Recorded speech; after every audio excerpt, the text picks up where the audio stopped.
and that will be the end of Nigeria. But a ní ká má lọ síbẹ̀ torí pé ó lè fa oríṣiríṣi nǹkan tí kò ní fà. But ẹ máa rántí pé àfi kí Tinubu má lọ sí Niger for now. Ìyẹn lè slow problem yẹn down. Tó bá bí Tinubu dá tó bá lọ sí Niger, wọ́n máa bọ́ǹbù Lagos, Sokoto, Kano àti Abuja. State mẹ́tẹ̀ẹ̀ta yẹn ẹ gbàgbé ẹ̀. It will be bomb. In tó bá mú ọ bọ́ǹbù Niger, èmi ò sọ pé tó bá bọ́ǹbù ò ní bọ́ǹbù àwa náà. But tó bá ti lè bọ́ǹbù Niger, wọ́n máa bọ́ǹbù Lagos State, wọ́n bọ́ǹbù Kaduna àbí Kano, Sokoto àti Abuja. State mẹ́tẹ̀ẹ̀ta yẹn mẹ́rẹ̀ẹ̀rin yẹn kò safe. And that might bring that problem. So àwọn èèyàn jáde síta pé kí ló dé ebi ń pa wá èyí nìkan ìlú anarchy àṣẹlẹ̀ wàhálà bẹ̀rẹ̀ from there àwọn èèyàn máa loot ṣe bẹ́ẹ̀ rí tó máa loot ní South Africa ṣe rò pé kò lè ṣẹlẹ̀ Nàìjíríà ni ẹ rò pé kò lè gbogbo looting tó ń ṣẹlẹ̀ tẹ́ máa rí káàkiri gbogbo àgbáyé yẹn ó máa ṣẹlẹ̀ nítorí pé lálákì nìyẹn and the country can literally disintegrate tíyàn bá wá lọ bẹ́ẹ̀ ká gbàdúrà pé òkè ẹmọ pàwọn kan gbàdúrà aláìkàdúrà Ọlọ́run ní Koikimedia kí ló ń jókòó tó ń sọ bẹ́ẹ̀ yẹn ìwọ ọmọ kéékèèké tó ń mọ bógun ṣe rí ó dà Ọlọ́run níjà àárẹ̀ ogun Niger ogun ẹ̀sìn kan no ṣé potential pé ogun ẹ̀sìn ò lè ṣẹlẹ̀ ní Nàìjíríà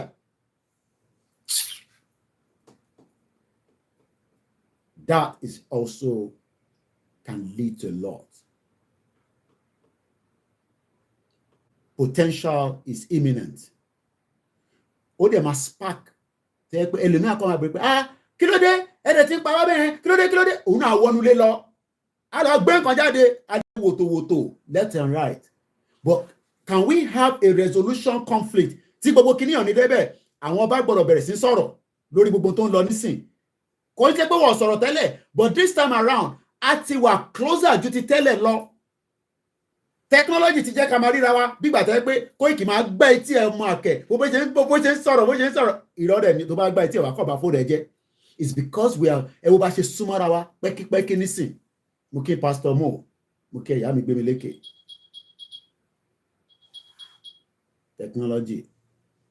Technology kan ló lé wa nìyẹn.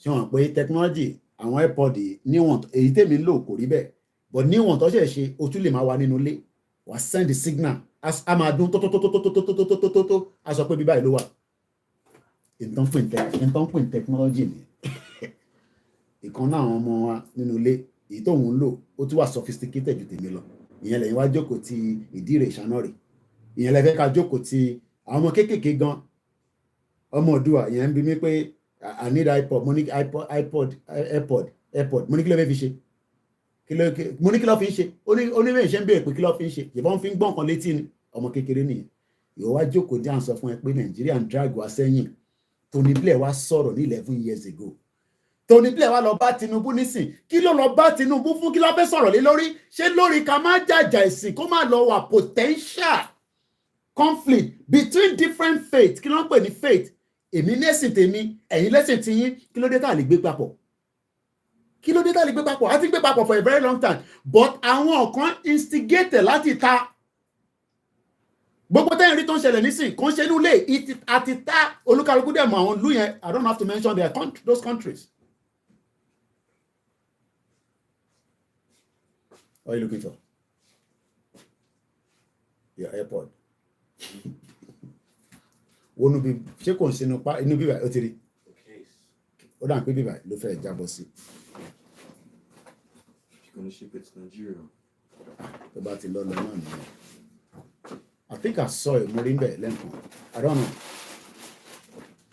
Mo rí lórí kò lè dé gbogbo sẹ́gbẹ̀ yẹn ìbíkínì ẹ̀ ló kọ̀ ra dúró sí lẹ́ǹkan whether you have now bí o tún mú kúrò mbẹ́. To lọ sound again ó dún lẹ́ǹkan níbí báyìí níwò kò lè tí ìjábọ́ sínú bẹ̀. Mo lọ fún yín. To send signal wa o send the signal látòrí fóònù ẹ̀ òkín tó ń wà lélẹ́yìí ó kéèsì lásán ló wà kíní wà létí but ó ń send the signal ìtẹ́yìn jókòó tẹ́yìn sọ fún àṣẹ ṣàtà àjókòó sí ìdí rẹ̀ ìṣáná rẹ̀ àti sound ẹ̀ padà nísìn ní ẹ̀ máa dún nísìn mo kí àtó bí mi lọ́mọ.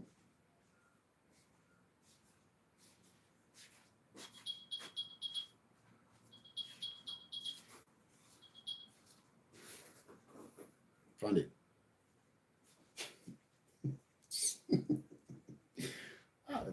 Ọlọ́mọ kó wáyé ọ̀nà wàhálà táwa ní Nàìjíríà yìí ìjọ la fi dé stage yẹn ìjọ la fi develop ilẹ̀ Yorùbá ká máa gbé àṣà wa àti Kristẹni àti Mùsùlùmí mo kí yín ya lóde ìjánà tàfádbẹ́ọ̀ yára oníbàjẹ́ fún yín màmá ẹja máa bá ọ̀rọ̀ yẹn lọ.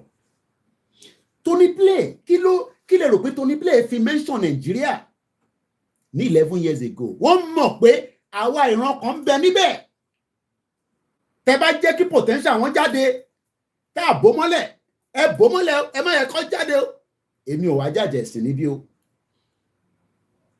Tony Blair ń sọ̀rọ̀ nípa potential pé káwọn ọmọ Yorùbá bá dìde tán èmi ò ti bẹ̀rẹ̀ Yorùbá nation ní 11 years ago now gbogbo wọn ò ti bẹ̀rẹ̀ Yorùbá nation but òun sọ̀rọ̀ Yorùbá nation ní 11 years ago àwa Yorùbá gangan ló ń bá sọ̀rọ̀.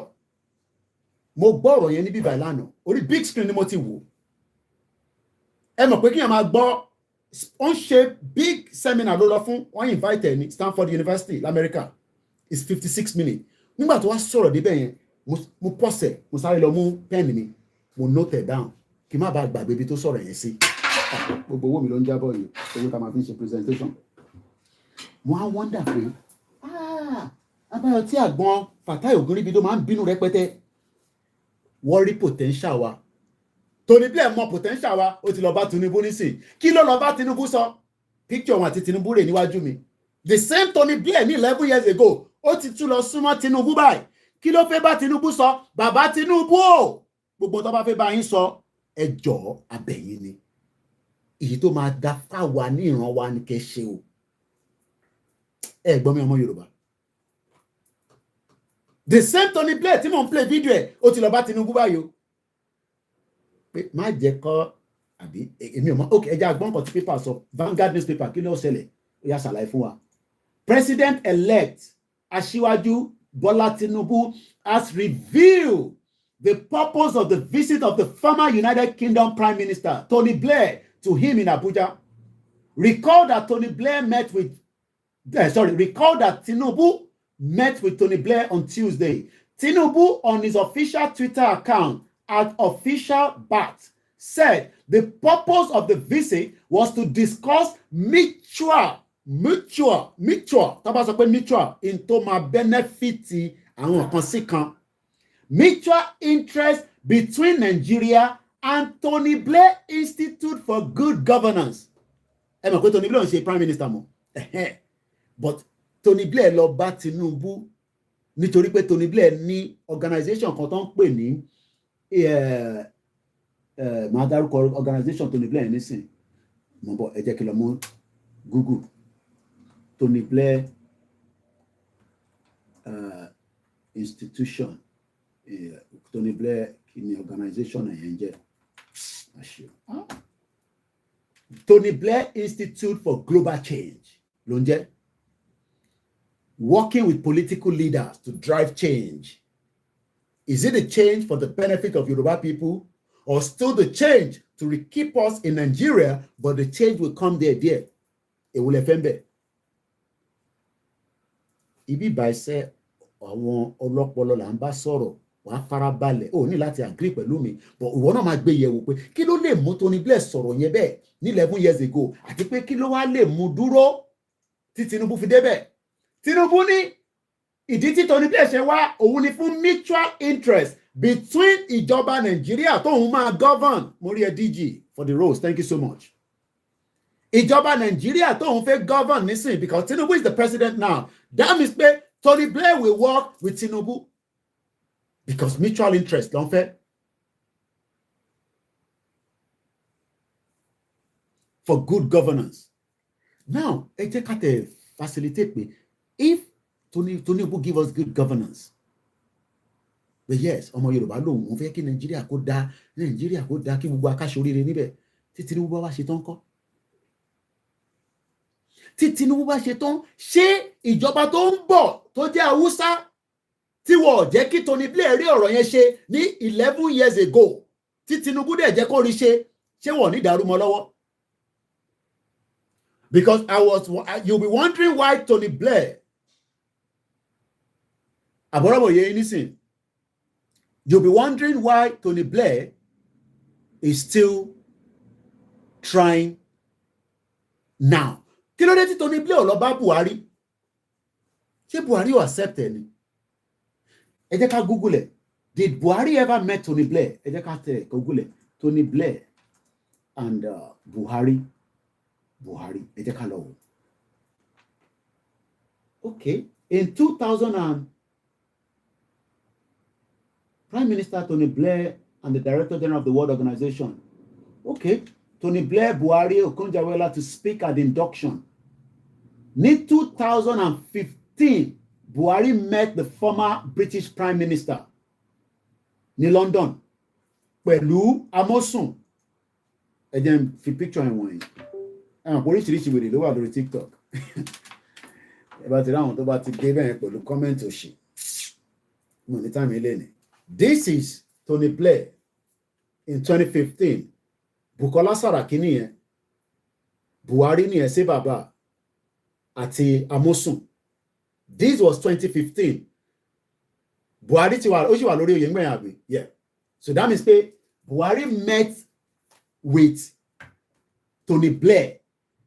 Kí ni reason tó ṣe meet nígbà yẹn? Buhari met the former British Prime Minister Tony Blair in London. Okay, Buhari was again then the presidential candidate, just like bí Tinubu ṣe jẹ́ presidential candidate. But kí ni ìdí tó ṣe meet? Ẹ jẹ́ ká sáré kà fún yín. The presidential candidate of the All Progressive Congress, Muhammadu Buhari, on Saturday held a meeting with the former Prime Minister of Britain, Tony Blair, in London. Mr. Buhari met Mr. Blair in company with the governor of Ogun State, Ibukunle Amosun, and the former governor of Kwara State, Bukola Saraki, who tweeted a group photograph of participants at the meeting. Just finished meeting with Govis and these Buhari and Tony Blair. Mr. Saraki, an incumbent senator, said so. It is not clear what Buhari discussed with Tony Blair at the meeting. As at that time, it was not clear ṣé rí gbogbo ilé tá à ń sọ yìí nísìn ẹ kàn ní láti máa áàdì méjì mẹ́ta mọ̀ pé òkè Koiki irọ́ ló ń pa gbogbo kinní tó ń sọ ẹ̀ kò make any sense it's fine. Ṣé Buhari ò fún Tony Blair láyè kó fi institute ẹ̀ kó fi bá wa drive change tá à ń fẹ́ ní Nàìjíríà? Àbó fún láyè, we don't know. But from what we are told, Mr. Saraki apparently tweeted the picture to challenge tales being spread by supporters of President Goodluck Jonathan and the People's Democratic Party that Mr. Buhari is in the United Kingdom for medical reasons. Pé Buhari ò sí ní London for medical reasons. Only Tony Blair, even though Bamo it was for medical reasons. Mr. Buhari's campaign had on Friday announced that Mr. Buhari had departed for the UK on a short working visit. The statement said in the course, that is the only thing Timori Mutufe Padasi Google. Maybe there's another images of them. Maybe after I met Buhari on Saturday, Tony Blair. I can't say anything after that. Mutufe news. All I know that after Tinubu Felo, only Tony Blair no Masoro, which was just May this year. Apart from that, I can't see anywhere Buhari assured Tony Blair of a continued Nigeria-UK collaboration. That was in 2015, nígbà tó pàdé. But kò sí any news kankan pé Tony Blair ó wá sí Nigeria ó wá rí Buhari o. I can't say anything of such. Gbogbo tí mo kàn rí so far is Buhari, Tony Blair in 2015.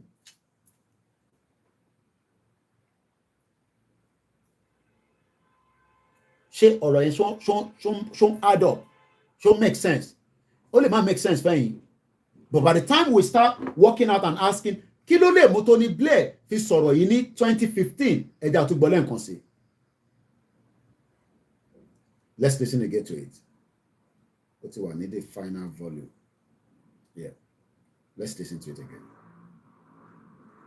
Place of aid. And I think for our communities, by the way, it is important that our people, because you will face the same pressures as we face in the UK. I mean, David Cameron, the UK Prime Minister, has made a commitment to maintain our position on aid, and that's tough to do. I mean, it's a big commitment, and it's something I applaud, by the way. But it's important that people who are taxpayers in countries going through periods of austerity also understand this money is actually does result in lives saved, and it's an investment too for our future. In Africa today, if I was to look at the fragilities, they would be around in sub-Saharan Africa. For example, if you look at Nigeria, the problems that they got with terrorism now and so on, and the potential for conflict between different faith communities. If you look at North and South Sudan, if we're helping South Sudan as a new country get on its feet, we hope to go and work there. That's an investment for our future, and it's an investment that is worth making. So I think we've got to rehearse and make these arguments again. Otherwise, I think there is a risk that in times of austerity, certainly in Europe, people say, well, why are we paying money to those people over there rather than spending it here? So picking up on this point about the UK, I think that he said a lot of things, but that is for a proper presentation that I'm going to do. Now, let's come back to the Q&A. That's your Aloria, question and answer. A lot of you might say it means nothing. Tony Blair bá wá lọ sí Nigeria ńkọ́. But ṣé mọ̀ pé the UK interest náà ni Tony Blair sì máa jà fún. Even though he has his own organization called Tony Blair Institute for Global Change, working with political leaders to drive change. Mo fẹ́ lọ wo kí ni what we do. So you can partnership with them on what they do, which is what Tony Blair is expecting pẹ̀lú Tinubu. He wants what we called a relationship.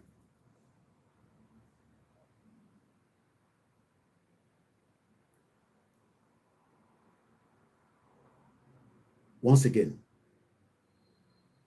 there is going to be a lot of interest, stakeholders in Nigeria. Let's come back to in tó mú mi gangan lọ gbọ́ nǹkan tí Prophet Lumumba sọ tó fún mi lọ́dọ̀ Tony Blair lánàá. In 2001, October, again 4 years before 2005, Tony Blair was saying a lot of things. And I'm going to tell you part of what he said.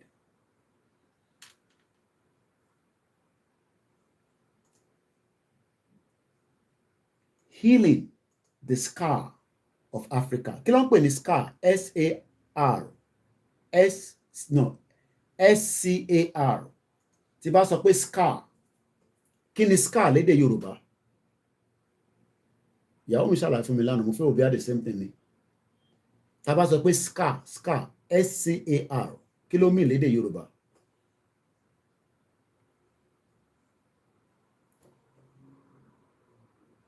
Scar, S-C-A-R. Ẹ kí n lọ wo English dictionary. Kí ni meaning scar lédè Yorùbá? Ẹgbọ́ àpá, okay? Ṣé tó bá lápá lára, okay? Àpá ló ń pè bẹ́ẹ̀, scar. What is a scar? A scar is a body natural way of healing and replacing lost or damaged skin. A scar is usually composed of fibrous tissue. Scars may be formed or many different reasons, including as a result of infection, surgery, injuries, ẹlòmíì kankan lè ṣe á di àpá sí lára, egbò, ọgbẹ́, ojú àpá, okay? Àwọn èèyàn sọ oríṣiríṣi ọgbẹ́. Now, Tony Blair sọ̀rọ̀ kan ní 2001. Mo fẹ́ kẹ́ kọ sínú comment section kẹ́lẹ́ omi náà lè rí understanding kan tí mo fẹ́ sọ yìí. Healing tí bá pè ní English, ẹ̀yẹ́ bá mi translate sí Yorùbá. Healing the scar of Africa. Ẹ bá mi kọ lédè Yorùbá. Healing the scar of Africa. Ẹ̀yẹ́ wá kọ lédè Yorùbá sínú comment section. That is the title. Ojú ọgbẹ́. Okay, but now mo wá ní kẹ́ bá mi kọ gbogbo ẹ̀ in one word. Mo kí nọ́ọ̀sì wa surely. Ẹni máa ń gún alábẹ́rẹ́ tàbá ti wá sí hospital. Ó gún abẹ́rẹ́ ju kí ló dálẹ̀ lọ Nàìjíríà. Any small thing bá máa gún alábẹ́rẹ́ ṣáà ni. Ẹ̀gbọ́n mi tó ní èjì sọ pé like those people Fulani cut their hand. Okay, bàbá tó gé ọwọ́ ẹ̀. Bàbá kan náà wọ́n gé ọwọ́ ẹ̀ láìpẹ́ ní last week. Healing the scar of Africa. Màá wá ka díẹ̀ fún wa nínú ẹ̀. Ìwòsàn sí ojú ọgbẹ́ ní ilẹ̀ aláwọ̀ dúdú. Àwọn kan gbọ́ Yorùbá pa. Mo láìkì ẹ̀jẹ̀ ń pín nìyẹn mọ́lẹ̀. Mo dà pé mo láìkì lè. Ìwòsàn sí ojú ọgbẹ́ ní ilẹ̀ aláwọ̀ dúdú. Kí lẹ rò pé Tony Blair tó ṣe sọ bẹ́ẹ̀? Wíwo ọgbẹ́ Áfíríkà sàn. So olúkálukú ní different phrase bó ṣe máa gbé kalẹ̀. Mú ojú ọgbẹ́ Áfíríkà jìnnà. Bàbá mi Afọláyan lórí Facebook. Now ẹ jẹ́ ká wá ka nǹkan tí Tony Blair sọ. Ọ̀rọ̀ tó sọ yìí ni Prophet Lumumba bínú sí. Mo bọ̀ ẹ dá wà lórí ẹ fún mi ní few minutes. Mo fẹ́ send video ẹ̀ sínú WhatsApp mi ti studio. Ẹ dá wà lórí TikTok. Ẹ fún mi ní few minutes. Ẹ má bínú. Ẹ sáré send ẹ̀ síra mi. Mo kí ìyá tó bí mi lọ́mọ. Mo kí wọn Koikimedia team. Mo fẹ́ ká jọ gbọ́ fídíò yẹn. Tá bá gbọ́ fídíò yẹn, màá wá sọ tí Tony Blair. Fídíò yìí lè mí rí látọ̀dọ̀ Prophet Lumumba. Ẹ̀hẹ̀n lélẹ̀ yẹn sáré send ẹ̀ síra mi. Oya máa send lọ. Ó ti ń bọ̀ ní bíbá. Technology dá. Oya ó ti ń load. Wi-Fi ni. Mo máa sáré probo. Nàìjíríà ẹ máa send gbogbo oríṣiríṣi sínú gúrùpù jàre. Ẹ kàn jẹ megabyte. Ẹ kàn jẹ megabyte wa ni. Ẹ má bínú ìta wà lórí TikTok. Fídíò yẹn náà ni mo lọ mú wa. Ẹ wá yẹ ká gbọ́ fídíò yẹn. fídíò tí mo fẹ́ pè òun ló mú èmi lọ gbọ́ gbogbo tí Tony Blair sọ yìí tí mo fi ń ṣe analysis lénìí torí nǹkan mi tẹ́ bá send náà àbí nǹkan mi tẹ́ bá gbọ́ òun náà làwọn náà máa fi ń ṣe kíni but mo fẹ́ kẹ́ mú ọ̀rọ̀ Tony Blair yẹn dání healing the scar of Africa so fún àǹfààní àwọn tó bá fẹ́ ka PDF yìí YouTube nìkan mo lè send ẹ̀ sí àtòrí Koikimedia Odùduwà so màá send ẹ̀ sí ní Koikimedia Odùduwà not the page ti account èyí tí picture ẹ̀ máa ti olóyè ta máa ń fi síbẹ̀ but for now after tí màmá wa ti kú mo ti change ẹ̀ so èmi àti olóyè la wà nísàlẹ̀ but màmá wọn ló wà lókè so èmi nìyẹn so that is my account so mo ti ń post ẹ̀ lọ síbẹ̀ yẹn màá fi link PDF yẹn so that ẹ̀yin náà lè farabalẹ̀ ibi báyìí máa ń kẹ́kọ̀ọ́ níbi báyìí kò ṣe pé kakọ̀ wá síbẹ̀ ká máa ní ẹ̀yin tó ń sọ rubbish come back to Nigeria ọ̀dẹ̀ ètò Tony Blair wá sí Nigeria kó tó máa da Nigeria rú some of you don't understand anything so I'm just sharing that quickly màá wá send ẹ̀ sórí lè send ẹ̀ sínú comment section àfi tí àwọn boys mi ó dà pé àwọn lè èmi ò lè post nǹkan kan sínú comment section so bí a ti bá fi sínú group tí kan mi bá wà níbẹ̀ tó ṣì ń gbọ́ mi ẹ bá mi fi sínú comment section lórí Facebook so I'm doing that right now so whoever is listening to me can anyone please put this in the live comment now for me so in our story YouTube because what the block me or they can fi comment síta tàbádẹ́ ní kẹ́ support wa voluntary ni o mo kíyàwó bolúwa ti fẹ́ràn mi dizzy123 dizzy man mo kẹ́ so that is the link there fún mo mọ̀ pé ó wá pẹ̀lú donate to jobs kìíní yẹn náà but màá fi síbẹ̀ mẹ́ta so that ẹ lè mọ̀ pé so ẹni tó bá gbọ́wọ́lé link yẹn á ṣí lọ́dọ̀ tí yín náà so that ẹ lè lọ kà later now ẹ jẹ́ ká gbọ́n kan tí prophet mo ń bọ̀ my brother àwọn bíi mẹ́ta ti pè mo ń bọ̀ fún mi ní few minutes màá sáré gba kọ́ọ̀lù yẹn nísìn but ẹ jẹ́ ká kọ́kọ́ gbọ́n kan tí prophet Lumumba sọ kí wọ́n á gbé kọ́ọ̀lù yẹn ẹ̀gbọ́n mi ti pè Frank Abiola àti my brother Shalom mo kí gbogbo alẹ́ nǹkan sí Gani olóyè sọ pé ìwọ san ojú ọgbẹ́ so now ẹ jẹ́ ká gbọ́n kan tí prophet Lumumba tó sọ. The British have never faced justice. That is why they still run around the world pretending to tell us what to do. You know, one of the most painful statements that I ever heard in my life was from former British Prime Minister Tony Blair, when he said that Africa is a scar on the conscience of the world. Sherry, phrase yẹn lásán ni mo kàn gbọ́, mo kàn lọ Google Tony Blair Africa scar ó dẹ̀ gbé oríṣiríṣi jáde in tó link sí conscious tí mo sọ lẹ́ẹ̀kan tí mo gbọ́ one different things prophet Lumumba yìí àbí mo ní professor Lumumba yìí ló sọ̀rọ̀ tèmi rí lórí Instagram pé British ò tí apologize sí gbogbo wàhálà tó dá sílẹ̀ ó náà wá gbọ́ tí Tony Blair tó ń sọ̀rọ̀ nípa scar the healing scar of Africa ẹ̀gbọ́n tí bàbá yìí sọ 55 seconds ni màá yẹ kó sọ̀rọ̀ délẹ̀ tán màá wá gba kọ́ọ̀lù yẹn àwa ṣe sọ tí Tony Blair sọ properly that I The British have never faced justice. That is why they still run around the world pretending to tell us what to do. You know, one of the most painful statements that I ever heard in my life was from former British Prime Minister Tony, when he said that Africa is a scar on the conscience of the world. How dare he? It is because we have never asked them to answer for their atrocities. The day they do, they will know that we are truly hungry. They have never.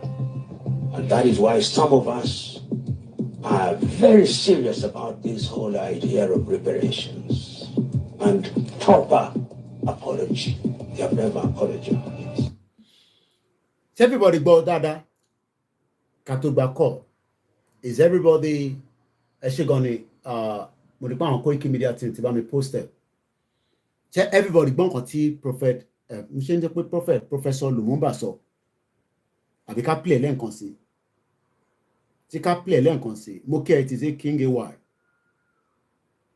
ẹ gbọ́ dáadáa ó clear kò wà distorted tí ká gbọ́ lẹ́ǹkan sí kó kọ̀ fi kí conscience wa fi lè sọ pé yes ní tí mo gbọ́ yẹn náà ni ẹ̀rọ pípa mi yàn bá gbọ́ nǹkan Koiki àwa ìwọ mọ̀ ọ̀rọ̀ sọ àwa mọ̀ gbọ́ wọn ní ká play lẹ́ǹkan sí kó pọ̀ jù náà àbí ẹ yẹ ká play lẹ́ǹkan sí.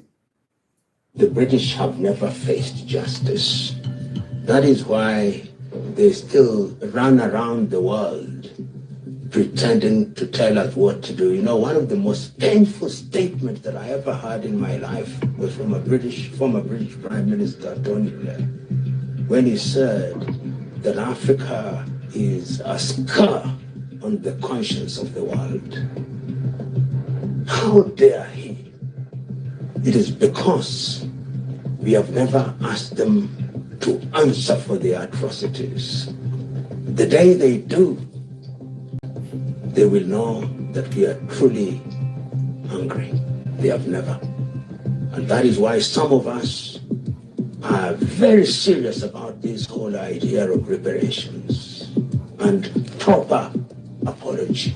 They have never apologized. I know somebody can do a bit of justice to this. Let me see if he's still available and let's bring him in. Ọ̀rọ̀ yẹn deep gan. Ọ̀rọ̀ tá kọ́ra gbọ́ yẹn ó deep gan. Ẹgbọ́n sókè. Yeah, Mr. Koiki. You're welcome to the program. So surprising for all these statements, this previous leader and also. So, but Professor Lumumba is the prophet. Okay? Professor Lumumba is the prophet from that statement. Because from the statement of what Tony Blair said, okay, in when was that, about 11 years ago? 2011, yeah. If we understand what is called predictive programming, this is how they work. It's just like, okay, putting something in the conscience of people, okay, that is like a prophecy of something that will happen. So that will fit to their own narrative. Okay, this is why it came to make that statement that, okay, I'm talking about Tony Blair. Later we'll come to Professor Lumumba. That's fine. Lumumba. Yeah.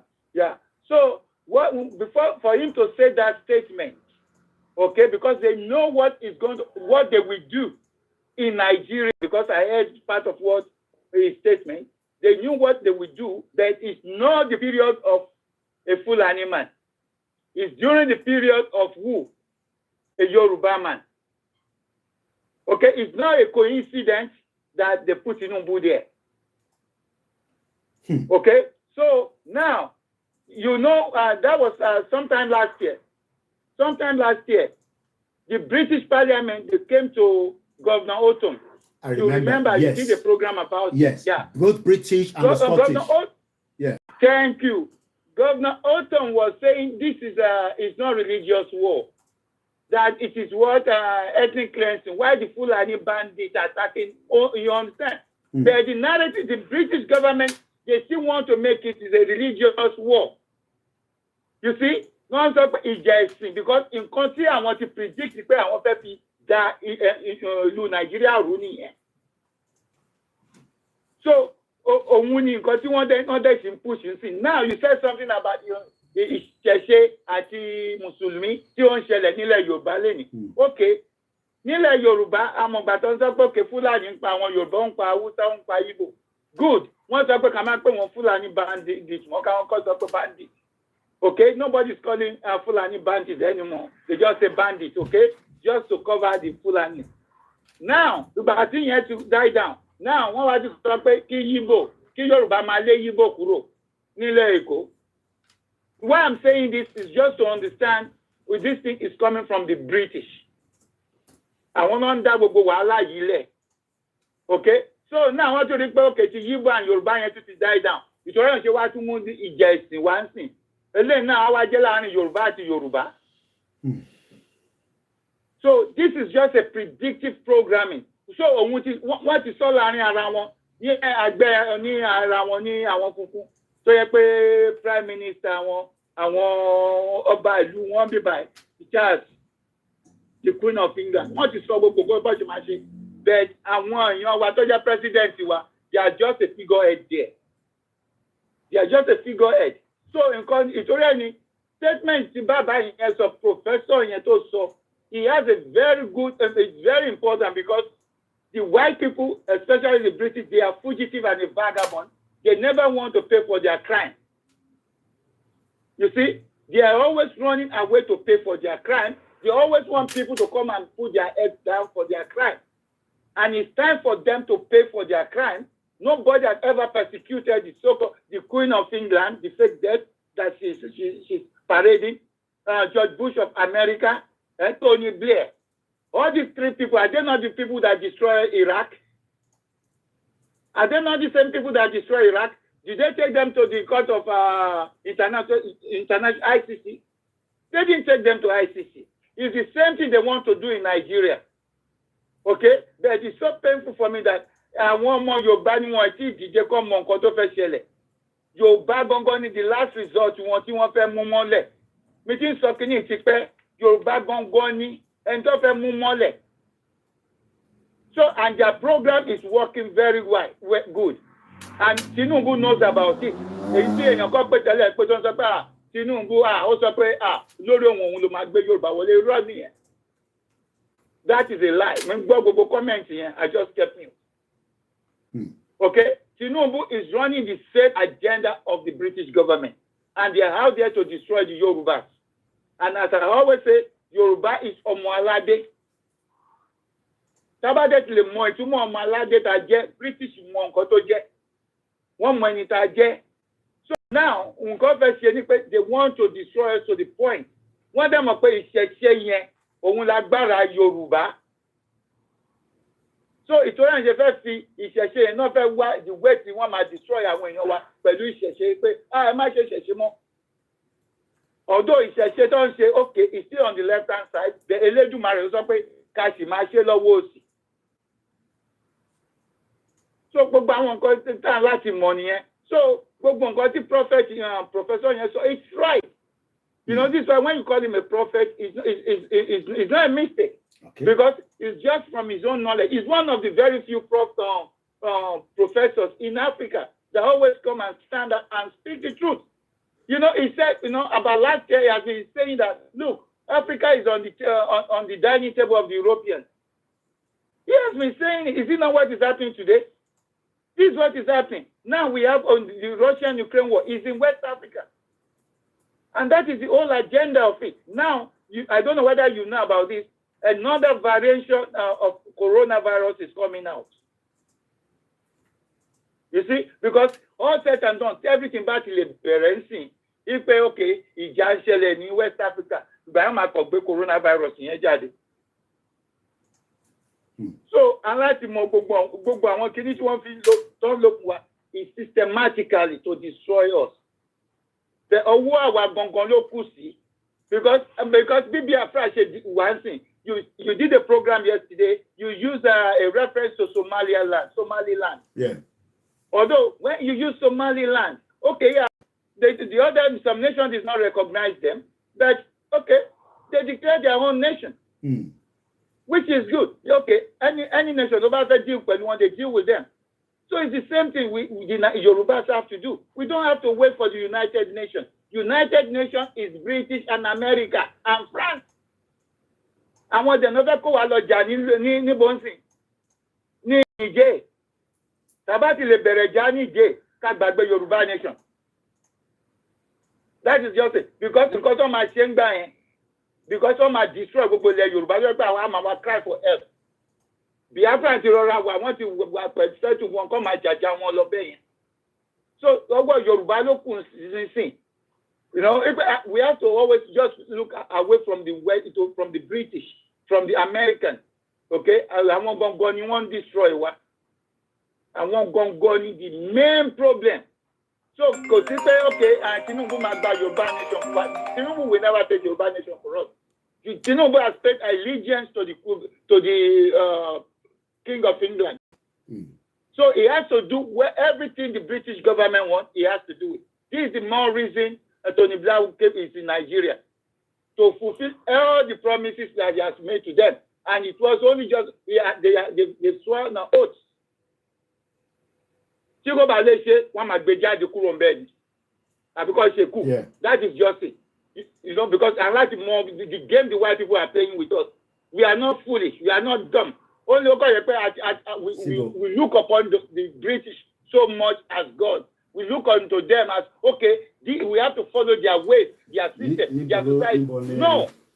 Exactly. No. Yeah. We like to padà sí ibi tá ti ń bọ̀. Because if I tell you, where was the first university?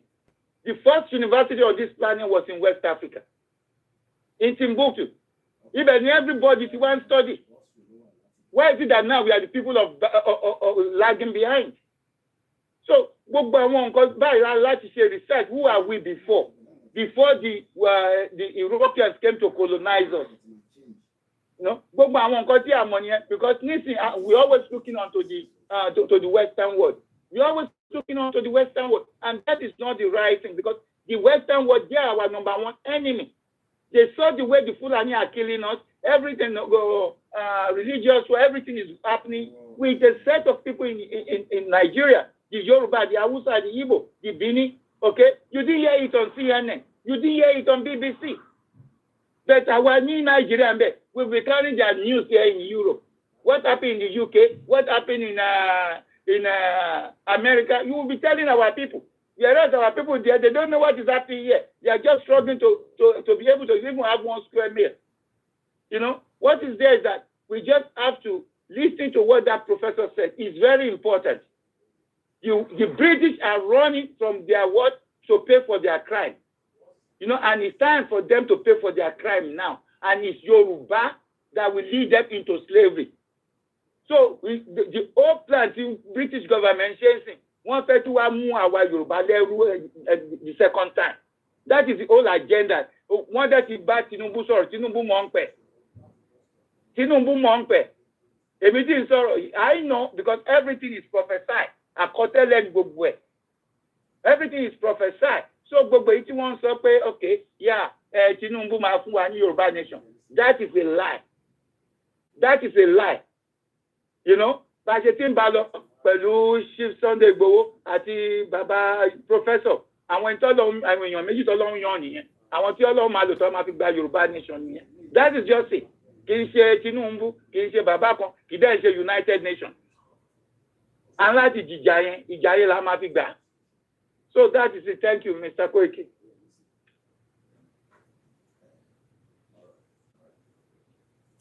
Wow, thanks so much to my brother. A man saw from TikTok. I had to come off there because I was using the phone. Thank you so much, my brother, for that analysis. Okay, we appreciate. Thanks, all praises. All praises. Sharon Oyinbo, we cannot say that they can see the future, but they know what. Africa is not a poor continent. It's another one. It's not. It is a continent that has many, many resources. Moreover, rare earth, metals, raw materials, 50% of arable lands. We're not taking care of that. And Africa today is victim of many external spoilers that work against its stability. It is something that can be used against us. And with regard to Africa, the issue of China comes up. And I want to ask you about that. Is China dominating or trying to dominate the continent and scooping up some of those raw materials and metals that you mentioned that are so critical to technology? Absolutely, China has an important presence at the time in Africa. And well, I think it's normal that everyone tries to defend its national interests. The problem is if we are able to do that. I mean, what I don't really agree with is the approach that sometimes the West world had with these countries. For the idea I have is that we are always ready to give advices. The exploitation of Africa. They don't trust us a lot. And I cannot... move video and jáde from another so that I can start the TikTok because I actually had to come off on the TikTok because a call came through the line. That is the Prime Minister, Italy Prime Minister. PM Meloni Lonje, you know, she's been spilling a lot. France, okay, so there's a lot that she's done. So let's start the TikTok again because, like I said, we had a call earlier.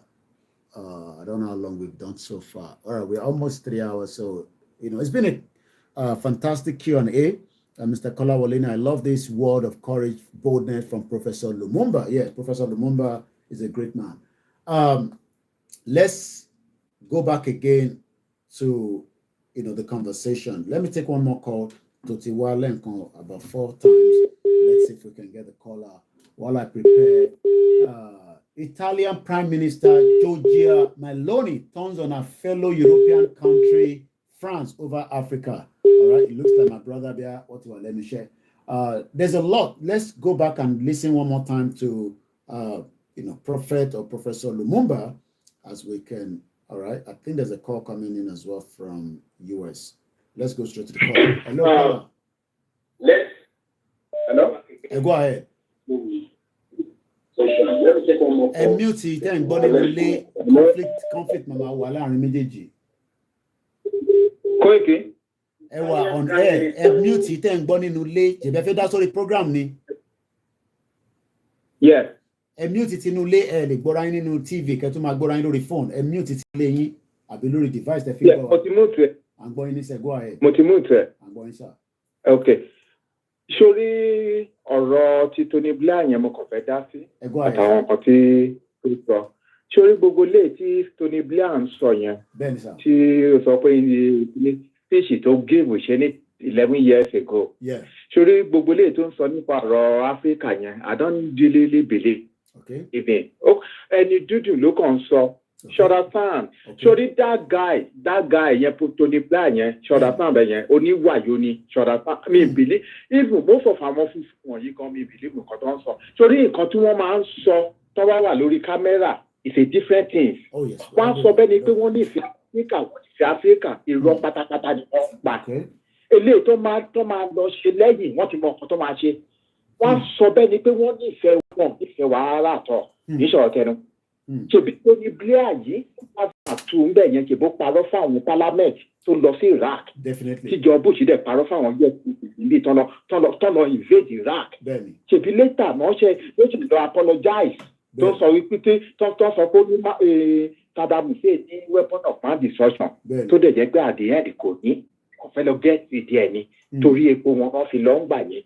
Àwọn aláwọ̀ funfun kì í ṣọ̀rọ̀ tẹnu mi ì fi bẹ́ẹ̀ trust wọn to be honest with you. Sórí eléyìí ìrùngàn most of àwọn tó máa sọ pé wọ́n ṣe NGO wọ́n ń ṣe kìíní charity kan láfíríkà ìrùngàn pátápátá ni. Irú eléyìí tí kìíní gan ń ṣe irú eléyìí tí Bill Gates pẹ̀lú Melinda kìíní kan tó sọ pé kìíní foundation is a lie. Irọ́ gbogbo ẹ̀ mi ò kó gbogbo wọ̀nyẹn jẹ mọ́ mi kò jẹ mọ́ rárá because èmi ti rí gbogbo game táwọn people wọ̀nyí ń play ṣọ́dà sábẹ̀ yẹn. Mi mọ̀ bóyá o ti rí fídíò kílípù kan rí tó jẹ́ wípé mbára ìmáfẹ́ǹdì ẹ̀ sí ẹ tí ibi tó ń ti sọ wípé wọ́n fẹ́ reduce population Africa ọmọ kébí 3 billion mọ́tò population tó fẹ́ reduce Africa nínú ọ̀wà tó fẹ́ reduce wípé because Africa jẹ́ kankan báwọn people yìí ṣe wà the only thing tó ń kàn mọ̀ ni pé kọ́ máa kó resources wa kọ́ máa kó púpọ̀ nífẹ̀ẹ́ wa. Ẹni aláwọ̀ dúdú ló bá sọ pé funfun nífẹ̀ẹ́ òun ẹni ẹ̀ kan live in denial ni ní ìṣòro tẹnu. Ó live in torí ẹ̀ tó tún lọ sí kí lórúkọ ẹ̀ tó tún lọ sí Èkó tó lọ bá Tinubu ṣọ̀dá sàbẹ̀ yẹn ara iṣẹ́ tó ń fẹ́ ṣe nìyẹn. Tinubu ìjọba is a puppet iṣẹ́ wọn ni Tinubu máa ṣe. Anybody tó bá dé àwọn Yorùbá tó ń sọ pé Tinubu máa bá wọn gba Yorùbá tó ń bá mi mọ báwọn Yorùbá ṣe máa ń tìfì bàrà wọn.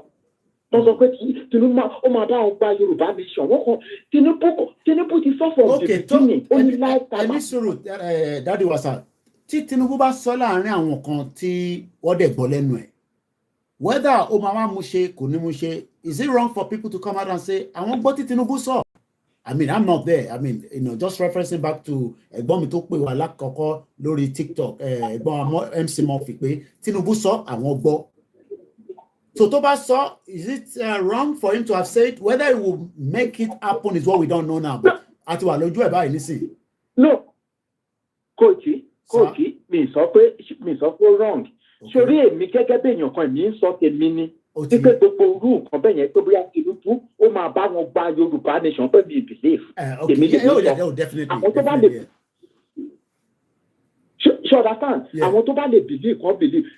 Tinubu fúnra ẹ̀ gan, òun fúnra ẹ̀ gan is an embodiment of criminality and corruption now.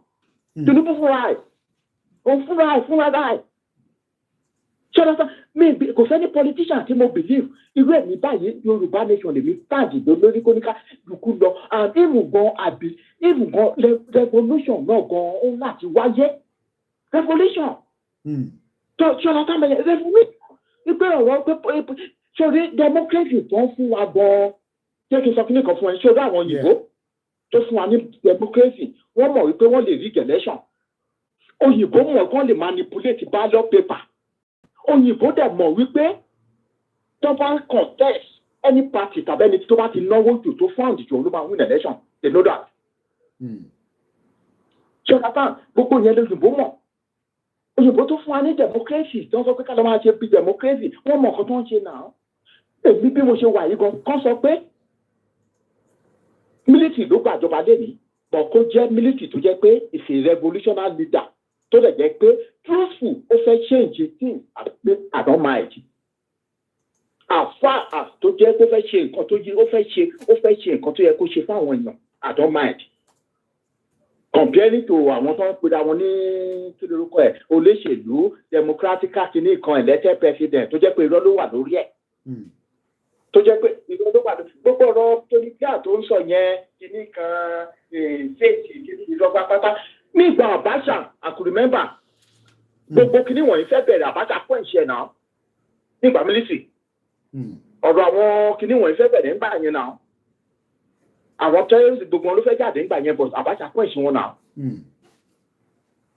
Abacha pọ̀ ìṣe wọn gbogbo ilé tí Tony Blair lọ sọ ní 11 years ago yẹn ni I don't trust me èmi ò ẹnu bọ́bọ́ yẹn dùn. So relationship tí Tony Blair fẹ́ ní pẹ̀lú Tinubu kílẹ̀ máa wá rí sọ sí yẹn sà. Koiki èmi gẹ́gẹ́ bẹ́yàn kan o for their own interest ní selfish interest tí wọ́n ní làwọn funfun lọ fún ni àwọn British ń lọ fún torí British kí n sọ kíní kan fún ẹ nípa wọn amọ̀niṣe ni wọ́n àti níbánidárò òun làwọn British bó ti wà nìyẹn.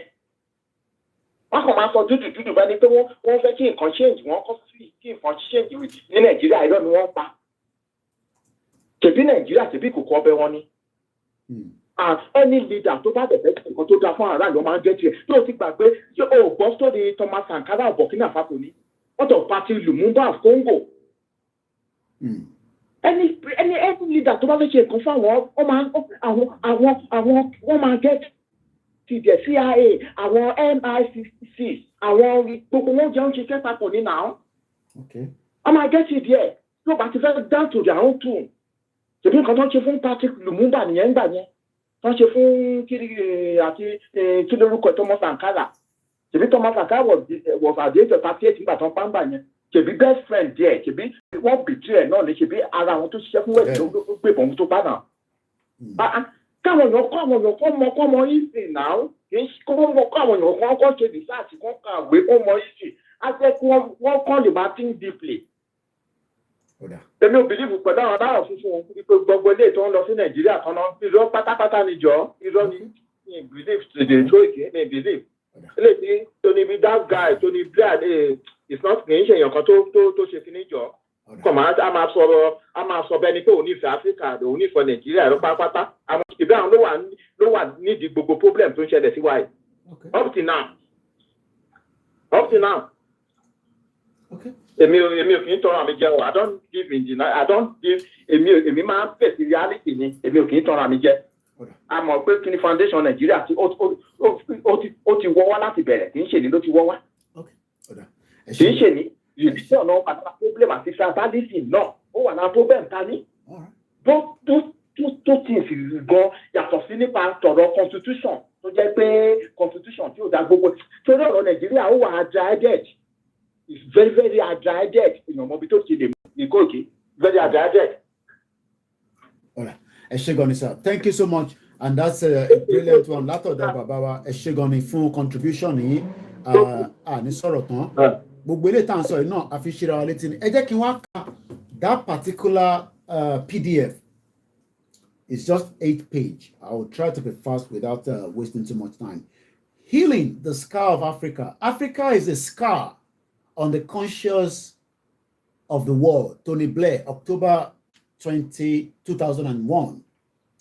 In 1985, Bob Geldof got together with his fellow high-flying rock stars to stage a set of global concerts designed to raise money for millions of Ethiopians dying through famine-induced starvation, pictures of which were being increasingly beamed into Western living rooms. Very little attention was directed towards how the money was spent, nor how General Magutsu, the Ethiopian leader, was using aid as a political tool in eradicating opposition.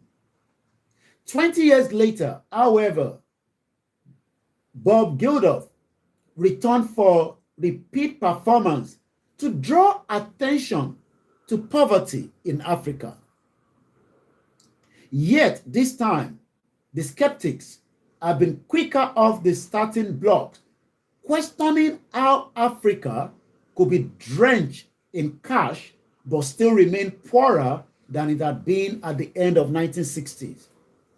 After half a century of misrule, corruption, outright brutally, might it be that in the words of Simon Jenkins, the West chooses to grasp a shallow, fast politics, preferring a quick fix, guilty, relieving solution to proving realities of economics with a question mark. In this fact sheet, we illustrate how Africa has got to where it is today and how demands for fiscal responsibility have been drowned down by the slogans of Claudian naivety. Africa presents us with a glaring paradox. It has received around $1 trillion of aid in the last half century, equivalent to $5,000 for every African living today, if distributed in today's price. That was in 2001. Imagine if everybody has got $5,000 in the whole of Africa. South Africa lè kó ní owó tó pọ̀ láti lè fún wọn, but it's the other way around. However, it is the only continent in which the proportion of poor inhabitants has grown over the past 30 years and is expected to increase by 100 million by the year 2015. This was 2001. Well, only by 2015, there will have been an increase of 100 million more people. Today, we have about 130 million Nigerians. So Nigeria will capture the whole of 100 million. Nigeria as at 2001, I want to say by 2015, I'm at over 100 million people tó máa wà in abject poverty, but Nigeria ló ní 130 million. So you can see the problem. Mo kí ìyàwó Ìyábọ̀ Olúbùnmi, mo kí gbogbo ẹni tí ẹ ti ń dára lọ́lé tí ẹ ti ṣiṣẹ́ lọ látàárọ̀, àwọn tó dẹ̀ fi lọ wọ night shift, mo kí yín náà dáadáa. And as you can see, that there is a lot of problem in West Africa. Let's go ahead. Nearly 80% of the world's heavily indebted poor countries are to be found on the African continent, Nigeria being number 1. Then tó bẹ̀rẹ̀ kà fún ẹ. Ọ̀rọ̀ tó sọ yìí ló ń bí prophet àbí professor Lumumba nínú. Mo kí àwa Esther. Mo kí Amakulex. Bí akakọ̀ tó gbọ́ etí prophet Lumumba àbí professor Lumumba sọ, ká tó wá continue video yẹn. The British have never faced justice. That is why they still run around the world pretending to tell us what to do. You know, one of the most painful statements that I ever heard in my life was from former British Prime Minister Tony Blair, when he said that Africa is a scar on the conscience of the world. How dare he? It is because we have never asked them to answer for their atrocities. The day they do, they will know that we are truly hungry. The day they do, mo kí àwa Gbémisọ́lá, bẹ́ẹ̀ àwọn kan lọ sí night shift, àwọn kan ti ṣetán. Bàbá wa Ọmọlára Ọlábọ̀dé sọ pé because of corruption mainly, okay. Ẹ jẹ́ n túbọ̀ yẹn kà lẹ́ẹ̀kan sí. However, it is the only continent. The only continent, Africa one is somewhere around there. Maybe by Africa one, but we take a picture of Oloye Siba àti Baba wa Gbowosha àti a professor. So Africa is somewhere around there. So it's the only continent. The only continent in which the proportion of poor inhabitants has grown over the past 30 years and is expected to increase by 100 million by the year 2015. And as of today, Ashingba question no, and to any question ìbéèrè kó tó di pa máa lọ. It's just about question and answer. And to any question ẹ béèrè lórí comment section. I'll try láti dá yín lóhùn as much as I can.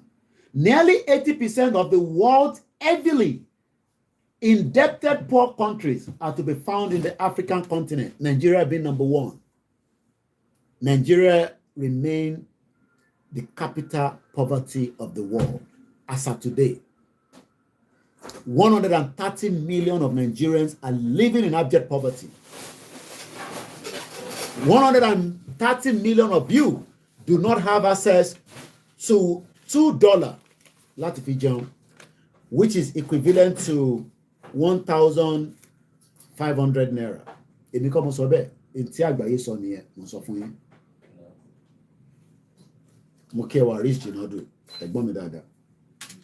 Let's go further.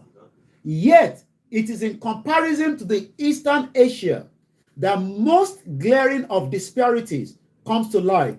In 1975, the average income in Africa was twice that of East Asia.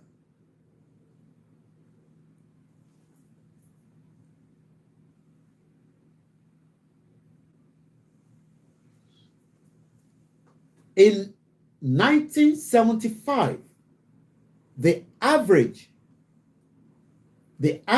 income of Africa was twice that of East Asia, in spite of having a much larger population and receiving aid worth only 1/5 of that received by Africa over the same period of time. Average incomes in East Asia are now more than twice those of their African.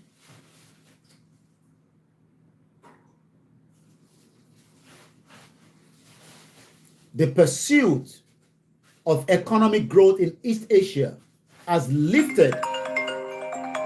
Imagine, I gotta pick this up. Yeah.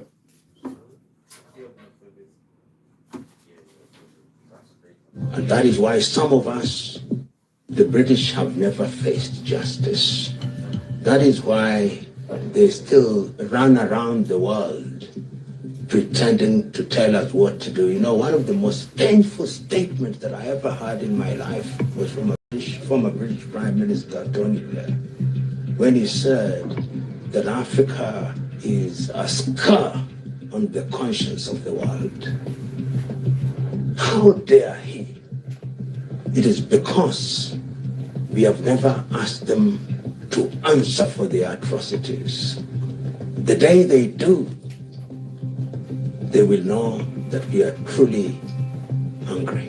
They have never. And that is why some of us are very serious about this whole idea of reparations and proper apology. They have never apologized.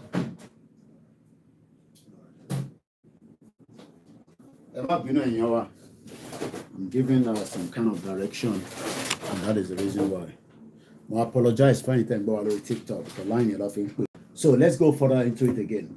The pursuit of economic growth in East Asia has lifted countless millions out of absolute poverty, especially in countries like China, where output per head has boomed.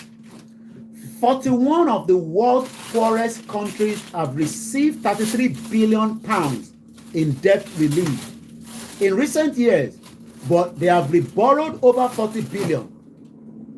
Can you imagine? Indeed, aid flows into Africa from nations of the Organization for Economic Cooperation and Development called OECD. Ẹ mọ̀ pé máa ń lo OECD yẹn. Ẹ rántí pé OECD tẹ́ bá rántí ẹ̀ tẹ́ bá ń follow program yìí dáadáa. Òun ni máa ń fún yín ní data Nàìjíríà tí mo máa ń lọ sí back to historical data tí mo sọ fún yín pé ní 2021 Nigeria make a total of $57.7 billion in terms of owó tapa ní export. Tá bá lọ sí import, total of 61 billion. I'm sure some of you that have been following my program will know. So one reference, but I see that same OECD. So that is like a historical data because they get information in. Had been rising until 1994, dropped for much of the ensuing decade, and then rose again to a new high of more than 20 billion pounds at the end of 2004. However, few of these funds are plopped into building infrastructure, promoting an appropriate investment climate, instead channeled into hugely inflated government contracts, which some of you know that. Wọ́n máa inflate contract in Nigeria. So what? Jẹ́ kí ayé wa wà okay. Mo kí bàbá wa kó. Hugely inflated government contract from which huge kickback. I'm sure you remember Ganduje. Ẹ ṣe project 100 million ló máa cost naira. Ó yá ìwọ náà fi 100 sí. Tó bá ti gba contract 100 fún mi, ẹlòmíì tún gba 30, eventually a kù 50, and they cannot complete the project. Lagos Ibadan Expressway is one of that. Kickbacks, often around 10%, are taken as standard. In Nigeria, a huge steel complex was constructed at the cost of 4.55 billion pounds that laid unused for years before producing its first bar of steel. I'm sure they're talking about Ajaokuta, the state of Africa. Africa now owes a total of 168 billion pounds sterling in loans and interest, almost 3 times the level of money poured into the continent over the last 50 years. I'm sure some of you know that Ajaokuta is not operating. For some economics, there is little doubt that aid máa fún yín, ẹ máa gbà, which is what they've done for years. Wọ́n fún wa ní aid, ó yá gbà, ìwọ náà gbà níbí, gbà lọ́hùn, Ghana gbà, Nàìjíríà gbà, wọ́n kàn jowó síbẹ̀, jowó sọ̀hún. Àwọn olóṣèlú dẹ̀ ṣe kí ni àwọn pamọ́lẹ̀. Kódà títí kan déètì tó fi ránṣẹ́ láti Saudi Arabia, wọ́n padà pàdánù ni. I'm sure some of you remember that. For some economics, there is little doubt, àríyànjiyàn, that aid has had few positive effects for the average African. Wọ́n ní tó bá yẹ pé gbogbo aid tó ń fún wa kò yẹ ká máa sá káàkiri bí ẹṣin oníwòlé mọ́, ó yẹ ká jókòó sí ìlú wa. But ìlú wa náà dẹ̀ ni wọ́n ti ń mú mùdùmùdùn. Ẹ jẹ́ ká gbọ́n tí Italian Prime Minister yẹn tó sọ mo ti rí fídíò kan tí mo fẹ́ lò ẹ jẹ́ ká gbọ́n tó sọ mo kí gbogbo alẹ́ nǹkan sí ẹ jẹ́ ká jẹ́ kí advert yẹn lọ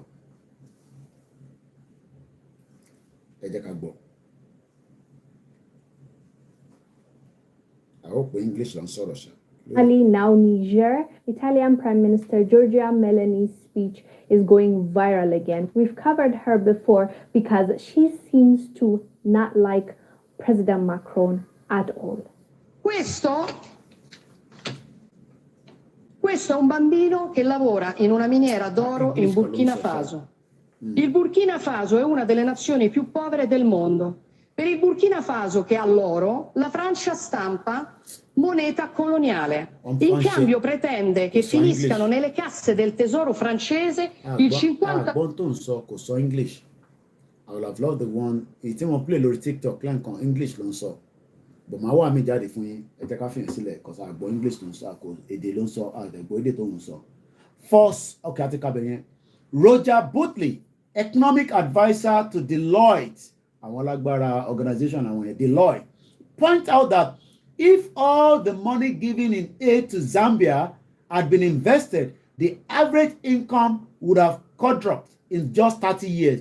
In fact, it has fallen. It may appear a statesman-like or a noble gesture to cancel bad loans ahead of an election, but it will have little material effect on the citizens of Sierra Leone, Liberia, or Equatorial Guinea, whose government are already in default, according to the Daily Telegraph of January 1st, 2022. No, sorry.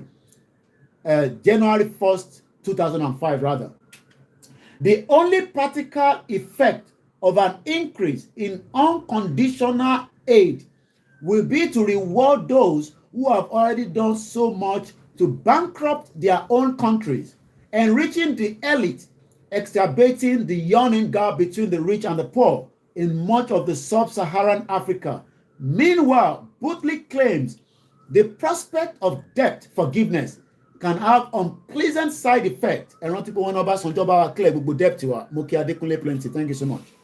I'm sure gbogbo àlàmà ń gbọ́ Ọbásanjọ́ gbà wá gba gbogbo debt wa. Again, àtúntò wa in a big debt as of today. We're in a big debt. Mo kí àtúntò mi lọ́mọ lẹ́ǹkan sí. So, the prospect of debt forgiveness can have unpleasant side effects. Some countries are so keen to fall into what we call HIPC bracket that they are busy trying to work out how to impoverish themselves, thus making themselves eligible for 100% debt relief. So when our country can one deliberately láti fi wá sínú poverty, maybe Nigeria is even one of them anyway. Those advocating for more aid and debt relief place little emphasis on encouraging entrepreneurship. Báwo lẹ ṣe fi ní entrepreneurship nígbà tá à níná? Internet ò ṣiṣẹ́ dáadáa. Kò sí infrastructure tó lè jẹ́ kí an entrepreneur person kó work. Ẹni tó ṣe tailor ó nídìí ná. Ẹni tó fẹ́ ṣe irun ó nídìí ná. Bábà nídìí ná.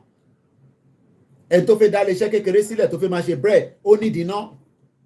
A lè máa fi generator ká fi máa run ní business kò make sense. We need a full 24 hours electricity, but your government have been unable to provide that. We've done 3 hours so far, which is normally my cap. So, gbogbo ilé tí mo ń ṣe nísìnyí is just extra time. Let me just go forward again. In the recent years, many African countries made little attempt to maintain working, let alone transparent, practice of accounting or bookkeeping. So aid is often untraceable. Gbogbo aid tí wọ́n send sí Nàìjíríà ibo ló wà àmọ́ bí tó wà.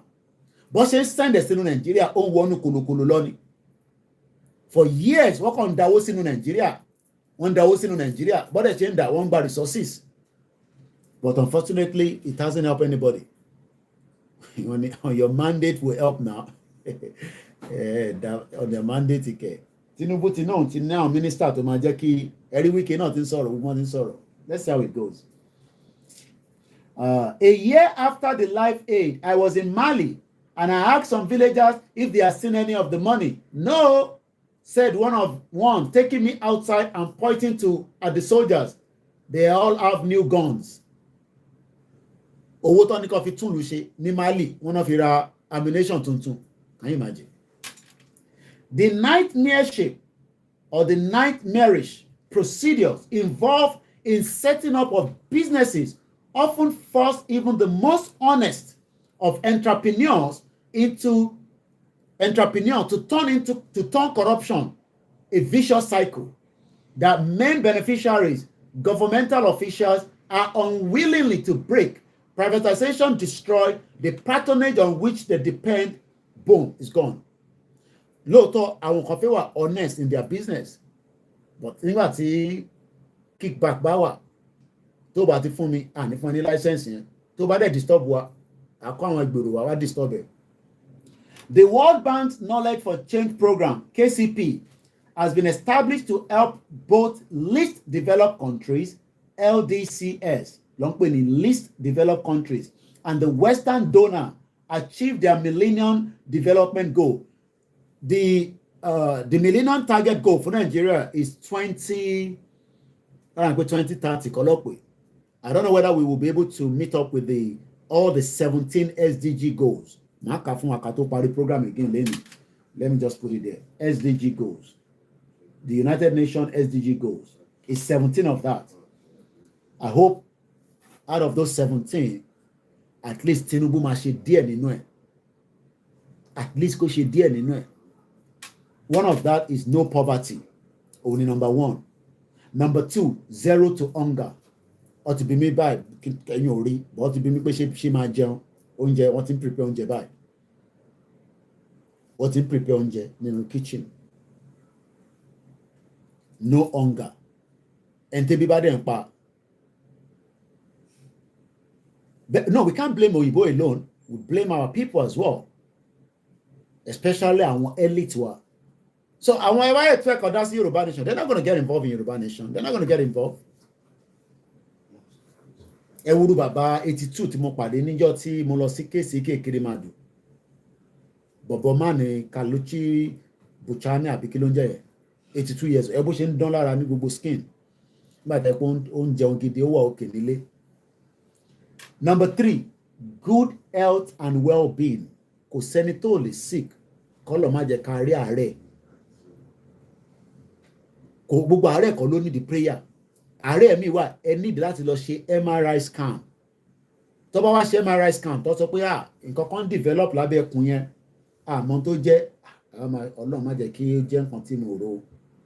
Ìgbáyà yẹn ìwò wà níbẹ̀. Ìwò bí ti báwo? Ṣé ìyá Kúlídí ló rà pé bá tí mo bu lánàá ó rà pé ó ti rán kan sí mi lójú oorun. Ìyẹn ń ṣẹlẹ̀ lóòótọ́, but ẹ kọ́kọ́ lọ sí hospital. Tó hospital bá wá rí ṣe fine, ẹ wá ti tọwọ́ lé bọ̀. But ẹni ẹ̀fẹ́ tọwọ́ lé ẹ dẹ̀ lọ sí church, ẹ gbé lọ sí church àbí kẹ gbé lọ sí mọ́ṣáláṣí kọ́ lo kúnkúṣì kọ́ fi ṣe fún. Ọ̀nà mẹ́tẹ̀ẹ̀ta náà ni. Kò sí mẹ́tẹ̀ẹ̀ta tó kì í ṣe one thing or the other so that people can survive. But ẹ fẹ́ blame ìṣẹ̀ṣe fún gbogbo ẹnìkan. Tó bá dé orí pẹpẹ wá ní kó mú ọ̀gẹ̀dẹ̀ wá, kó mú tòmátò wá, kó mú iyọ̀ wá, kó mú àádùn wá. Kó lè fi bẹ́ẹ̀ ṣàdúrà. Ṣé kí ló yàtọ̀ sí pẹ̀lú ìṣẹ̀ṣe? Tó bá lọ sọ́dọ̀ àwọn mọ́ṣáláṣí wá ṣe the same thing. But ẹ kọ́kọ́ lọ sí hospital náà. Hospital àkọ́kọ́ check ẹ dáadáa pé yes, in tó ń ṣe you a lè treat ẹ. Ó ti lọ́wọ́ lé nínú. Ẹ mọ̀ pé nílẹ̀ tiwa wọ́n máa sọ fún lẹ́sẹ̀kẹsẹ̀ pé ilé ti lọ́wọ́ lé nínú wọ́n wá ní kó lọ tẹ̀sẹ̀ lébọ̀.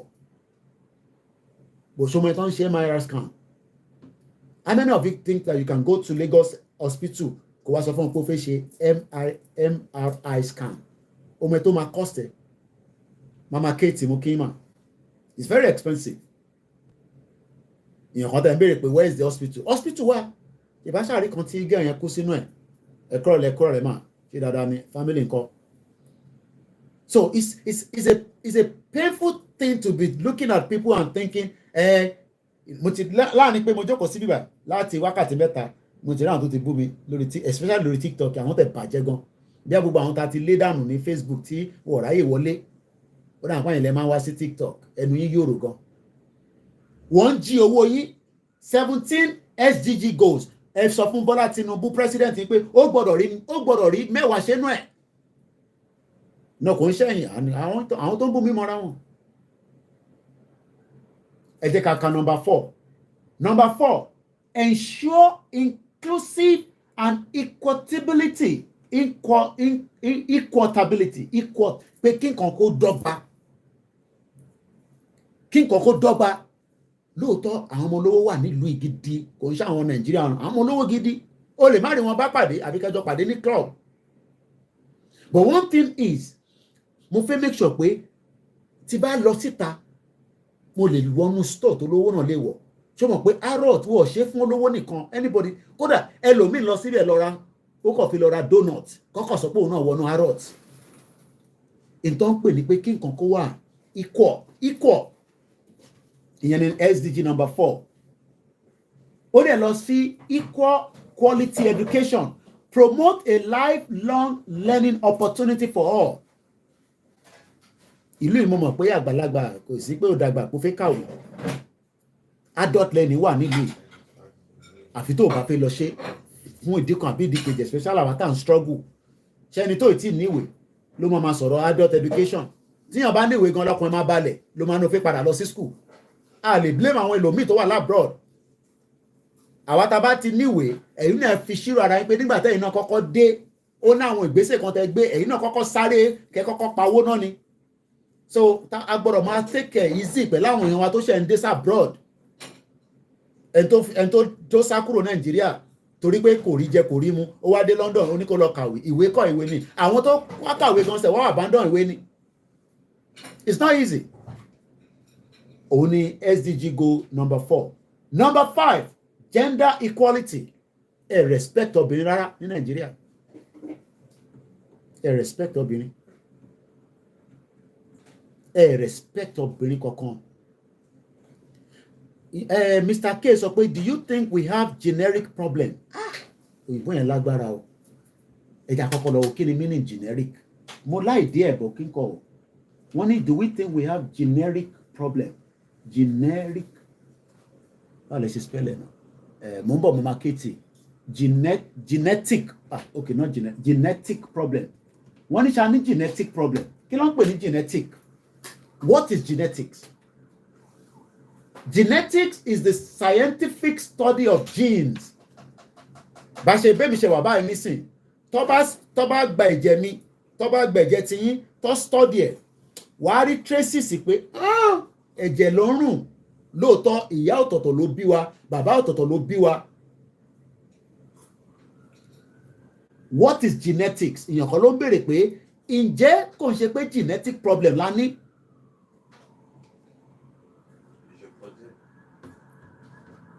Ṣé genetic problem la ní? Yes or no? Yes, genetic problem. No. Mo fẹ́ wo comment section.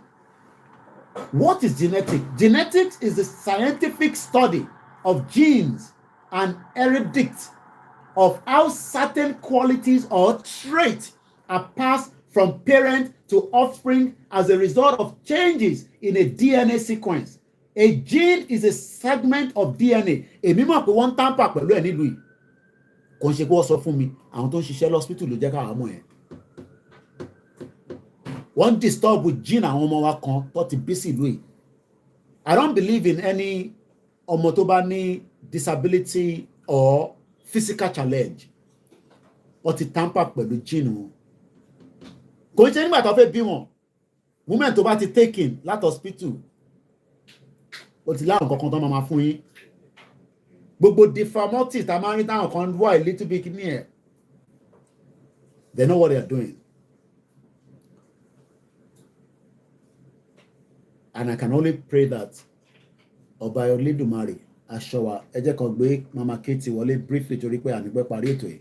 So kọ́ lè wà bá wa sọ̀rọ̀ just briefly. Mo kí gbogbo alẹ́ nǹkan sí.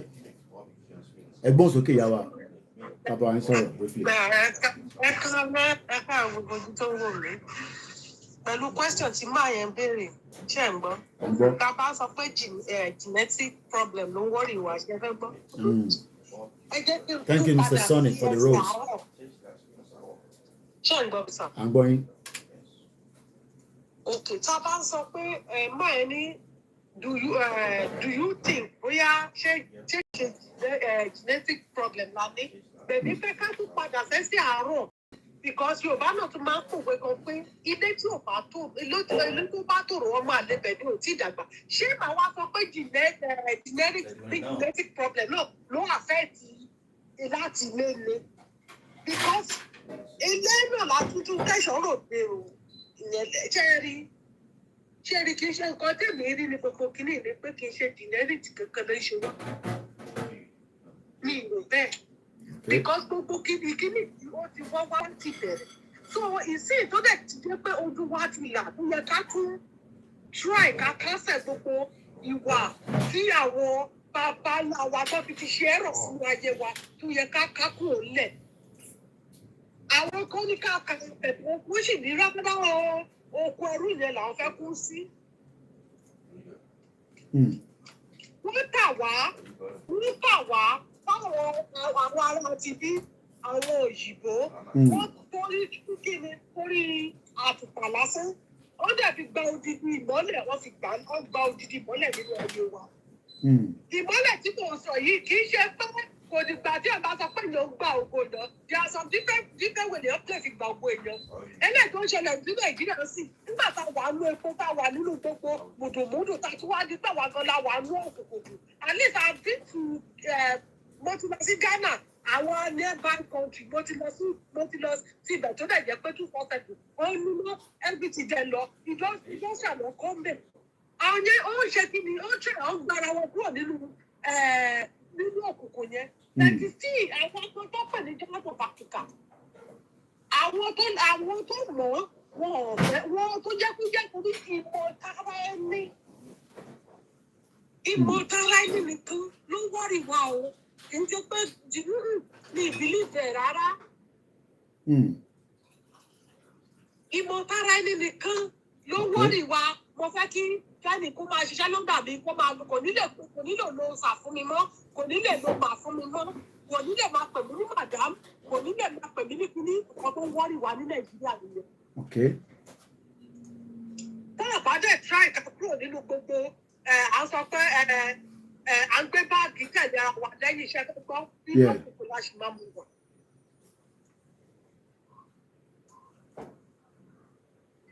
inú òkùnkùn la ṣì máa wà. Because tí pátá bó sọ pé jìnnà ìgbà wo ni gbogbo lè bẹ̀rẹ̀? Ìgbà wo ni jìnnà kíní ìbẹ̀rẹ̀? Kíní ti wọ́wọ́ láti lẹ̀. So mi ìbílẹ̀ pé kíní yẹn ló fà á. Kíní ti wọ́wọ́ láti bẹ̀rẹ̀ sí kẹ́ni ojú wa ti là fún kókò.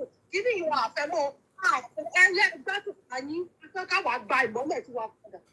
Àwọn tá a mọ̀ ọ́ lọ́tún pàṣẹ gbà á. Àwọn tó sì bìlí pé ní òkùnkùn ìdúpẹ́ ẹ̀kọ́ gbòmí wọn lọ́wọ́ ọ̀hún yẹn làwọn fẹ́ kú síbẹ̀ tì wọ́n. Ẹ̀kọ́ bírísì lẹ́kọ̀ọ́ olówó yàtọ̀ sí tálíkà ń bì láì ṣe pé wọ́n dárúkọ wọn bọ́ ìpàdé wọn lọ́nà gbẹ̀rẹ̀ ẹ̀rọ lè mọ̀ wọ́n. Ẹ̀jẹ̀ mọ báńkì ẹ̀tún ní pé wọ́n tún sọ tóònù gan ní ẹjọ́ máa fọ tóònù kan ni. Ẹ̀dùn lọ sí hospital the same attend tó máa attend sí olówó ló máa attend sí tálíkà. Mo ń gbọ́ tíyàn kan sọ nísìnyí pé it cost 70,000 naira 5 years ago láti ṣe x-ray 70,000 naira. Ẹ̀dẹ̀ wá wọ bíìsì ẹ̀ ló ń ṣe bí. Taxpayer tẹ̀ ló ń sanwó ẹ̀nà anyway. Hold on Mama Katie torí kọ́lá wa ti ń pèpè látẹ̀kọ́ ó yẹ gbóhùn sókè ní kíákíá Mr. Frank mo ń bọ̀ Mama Katie. Ọjà lórí ètò bẹ́ẹ̀ mo ní pé kí n dá sí ètò ni. Ẹ wà lórí ẹ̀. Tó mo bẹ̀rẹ̀ láti àpò ètò rẹ̀. Ibi tí mo ti fẹ́ kọ́mìnà ó ní àtọ̀rọ̀ ọ̀rọ̀ ẹ̀sìn tó ń ṣẹlẹ̀. A mọ gbogbo ibi tí kinní yìí ti ń ṣẹlẹ̀ bàbá mi. Gbogbo bó ṣe fẹ́ destabilize wa tó fẹ́ lo ọ̀rọ̀ ẹ̀sìn fi dà wá ohun gbogbo kinní yìí. Imagine kọ́mọ Yorùbá kan nísìnyí sì máa sọ wípé Kwara ò kì í ṣe ilẹ̀ Yorùbá. Is that not a madness? Tẹ bá ìtàn wípé àwọn kan wá jagun wọ́n wá ń gbalẹ̀ yín àwọn tó jagun tó wá gbalẹ̀ tó ní bàbá yín pò lórí ilẹ̀ tiẹ̀ èyí wá ń sọ pé àwọn gangan lọmọ onílùú ìyẹn lọ bẹ́ẹ̀ ẹ̀sìn kan ló ń ṣe o ẹ̀sìn ló ń ṣe irú wọn yìí ni ò tẹ̀fẹ́ kí Yorùbá nation ṣẹlẹ̀ tá a bá gbà ń wájú a máa gbà lẹ́yìn wọn kọ́ máa gbọ́ lẹ́nu torí wọn ò lè dá wa dúró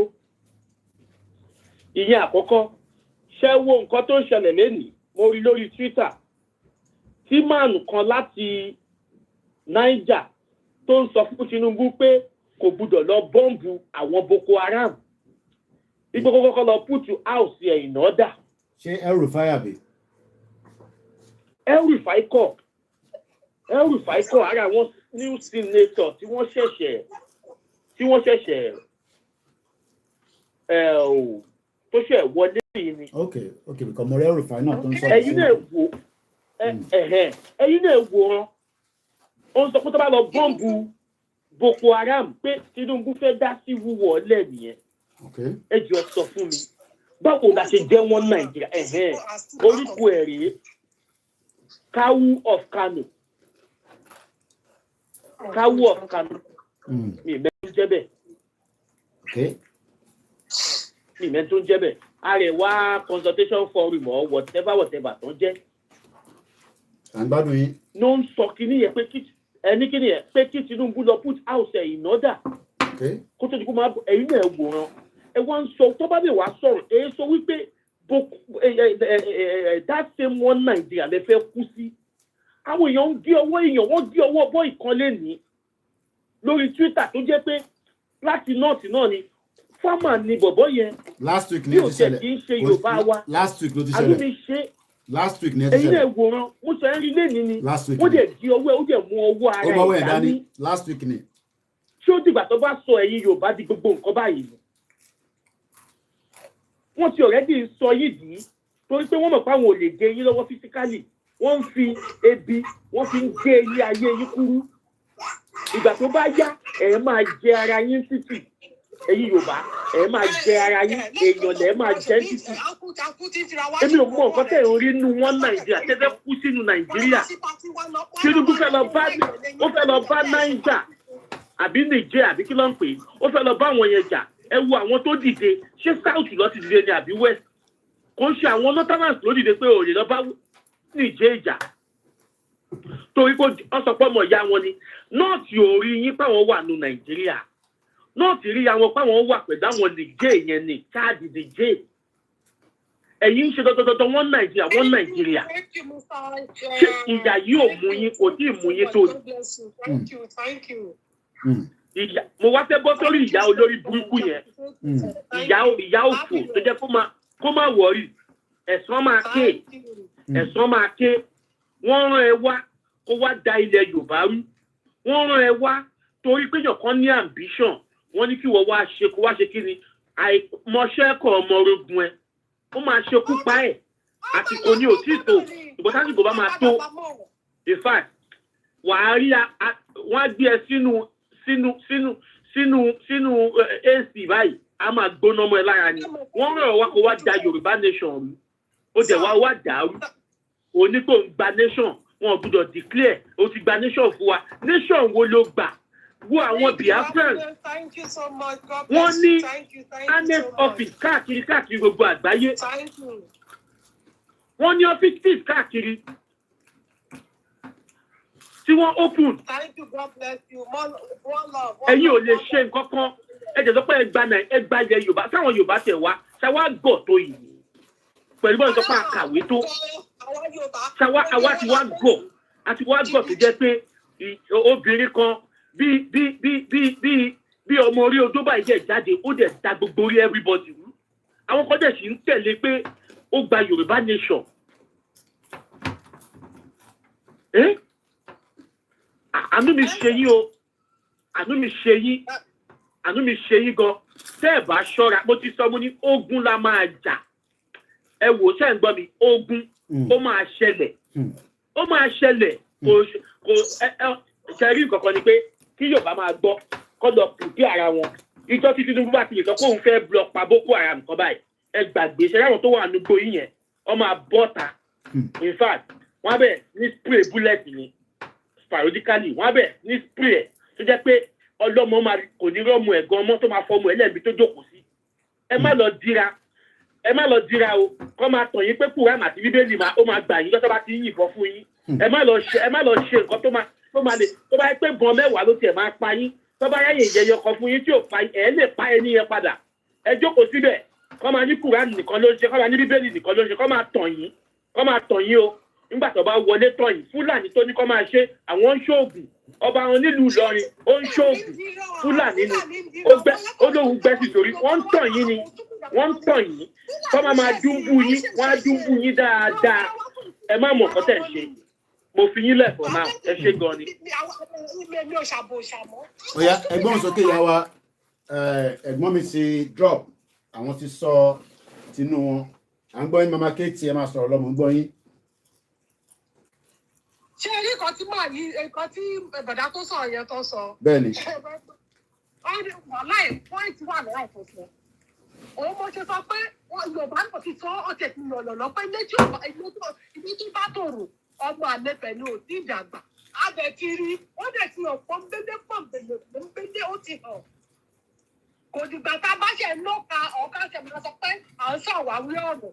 ṣé ní gbogbo àwọn tó bá ń sọ̀pọ̀tì bàjẹ́ nílẹ̀ Yorùbá pé kí Yorùbá nation máa wáyé oṣù ló mẹ́fọ́ ṣe ó máa ṣòfò kú ni o. ó máa padà ṣòfò gbẹ̀yìn ni. lẹ́yìn wọn a máa lọ sí Yorùbá nation. níwájú wọn Yorùbá nation máa kọ́ mọ̀. there is nothing like one Nigeria. wọ́n á ti divide ara wa already. ẹ̀wọ̀n kan tó ṣẹlẹ̀ ní Niger State ń sìn. ó ti hàn ní gbangba. pé Muslim àmì Hausa òkè tí wọn mọ ọ̀rọ̀ wa wọ̀ lọ́wọ́ àwọn alákọ̀ọ́ ṣe kí ni tà á ṣe bí ọ̀bọ tẹ̀lé wọn ọ̀bọ làwa jẹ́ fún Hausa tẹ bá dé gbogbo wọn ní sẹ abroad place today ẹ lè Hausa obìnrin bẹ̀ Hausa obìnrin mélòó lẹ rí lórí social media bí lórí TikTok tó fọ́ fi ìhòòhò ara wọn tó fi tọ́ka ìbò. Kò sí ìṣẹ́ ló jẹ́ kí ìṣẹ́ àti òṣì ló jẹ́ kí a máa ń fi ìhòòhò àti ọmọlúwàbí wa ń tàn káìtì lórí social media. àní mo rí kan láàárọ̀ iṣẹ́ mama Katie àyà mi já woman yẹn tẹ bá gbọ́ nǹkan tó ń sọ lọ́wọ́ 5 o'clock àtọkùnrin àtọbìnrin àyà mi já mo rí rẹ̀. òṣì ló ń jẹ́ bẹ́ẹ̀ ẹni tó sì bá ti mú bí ẹ̀gbẹ́sẹ̀ fẹ́ gbọ́ wà lẹ́dà láì. And go to any length láti rí kíni láti rówó. Ó máa ń ṣe lórí social media tábáwítà láìrí wọ́n máa sọ pé kò sí kan tó ń jẹ́ kíní kò sí kan tó ń jẹ́ Yorùbá nation. Àwọn ìfá Ọlọ́run mi o. Àwọn kárí Ọlọ́run gan mọ̀ ó mọ wẹ́gà tí èèyàn máa jẹ́ láyé ni. Ọlọ́run káyọ̀ náà lè máa tìka gbogbo àwọn ọba yẹn jẹ́ ìyẹn kó máa tìka pọ̀ lójú kọ́kọ́ bẹ̀ látòrí Tinubu gẹ́gẹ́ ìbàdà. wọ́n ní ká fún Tinubu ní time ó ní vision fún Yorùbá nation. ẹ̀wọ̀ ṣé rí Mr. Koiki ẹ̀wọ̀n ìdí ọ̀rọ̀ yìí kò sí kan tó jẹ́ time ṣé ẹ gbọ́ mi. à ń gbọ́ yín. bí wọ́n gbọ́ kì í ṣe Ọlọ́run and one thing that I want you to understand here is that tí bá ń sọ ní Yorùbá máa tún máa jẹ́ kí gbogbo ìlú understand ṣé ẹ fẹ́ gbọ́ ìdí tí kò bí tí kò fẹ́ tí ẹni gọ́dẹ̀ ní point yẹn ṣó pọ́sibù ká fọ lè ṣe olórí wa ni ṣó pọ́sibù ká fi kó di làṣẹ olórí wa ni ojú wa wò òkè kọ́ mọ́ pé wọ́n ní àìṣe constancy ẹ̀wọ̀ ojú tó fi wò wá níta. a ní respect mọ́ bí ṣé yóò mọ̀ ni àbí ṣe nínú ìbò lẹ́wọ̀n fún ọ̀pá wa kú mọ́ nígbà tó jẹ́ pé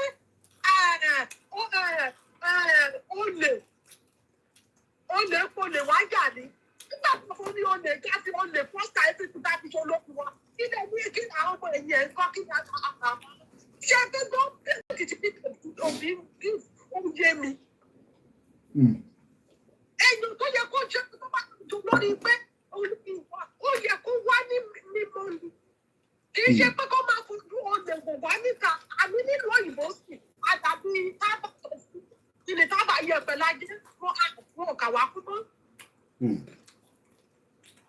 fọ́ọ̀sì àmọ́ mọ̀ wá sí. better can no talk.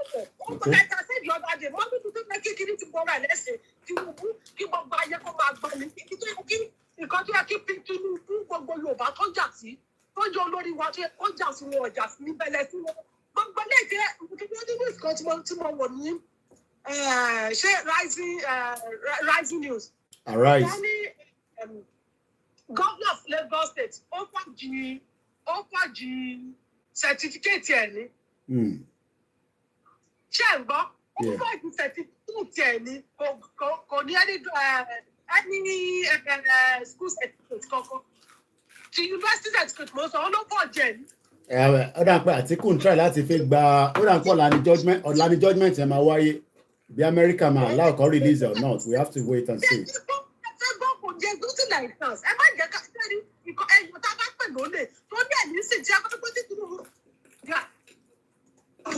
Tinubu bá tilẹ̀ wọlé sí Nàìjíríà ẹ jẹ́ ká gbà pé lẹ́yìn ò bá kú ní Nàìjíríà ó go scot free ni o tó bá pààyàn ní Nàìjíríà there is nothing like judgment because fún kíni ẹni ṣíwájú onítẹ̀yìn wò sáré a man that we call as our president is a thief what do you expect others to become a criminal. A thief will always be a thief. A criminal will always be a criminal. That is one thing I want people to understand about Tinubu.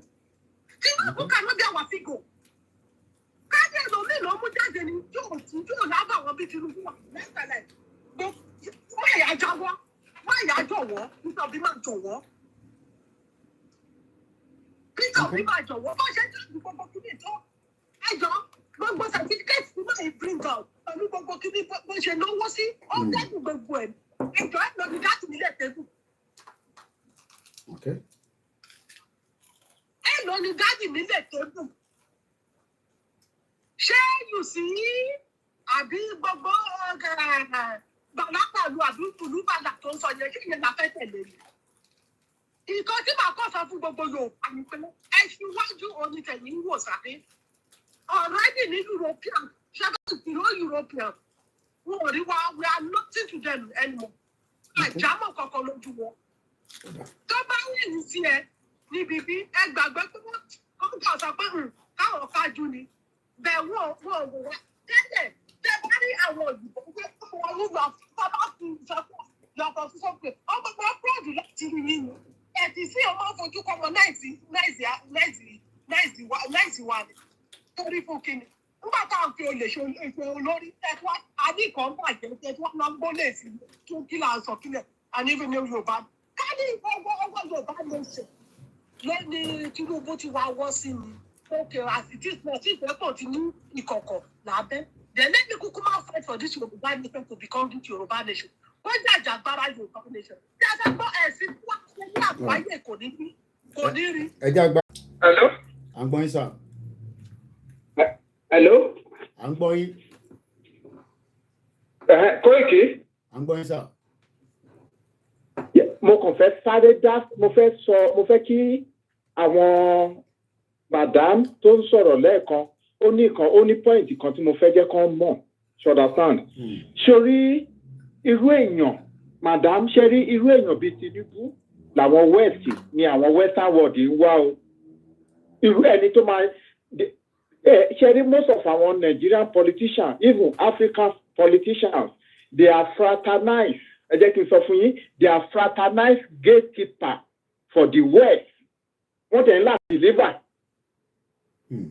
láti deliver irú èèyàn bíi Tinubu ni wọ́n like o ni wọ́n wá ẹni tó máa ṣe nǹkan ṣe the right thing fún àwọn èèyàn wọn ò fẹ́ o ẹni tó máa allow wọn wọ́n máa ṣe tí tó jẹ́ kí wọ́n máa kó àwọn resources wa máa kó àwọn nǹkan wa ni wọ́n ń fẹ́ and màá dẹ̀ jẹ́ káwọn èèyàn wá mọ kinní kan IMF World Bank wọn ò fẹ́ ire fún Africa o wọn ò fẹ́ ire fún Africa rárá ní IMF àti World Bank ṣé ń gbọ́ mi bẹ́ẹ̀ yẹn madam irú èèyàn bíi Tinubu ni wọ́n wá irú èèyàn gbogbo bíi Tinubu ni wọ́n wá and again ẹ jẹ́ kí n sọ kinní kan fún yín Tinubu Àtíkù Peter Obi wọn yàtọ̀ síra èmi ò sí mi àmì Yorùbá man èmi ò mi sí lẹ́yìn because wọn kì í ṣe politician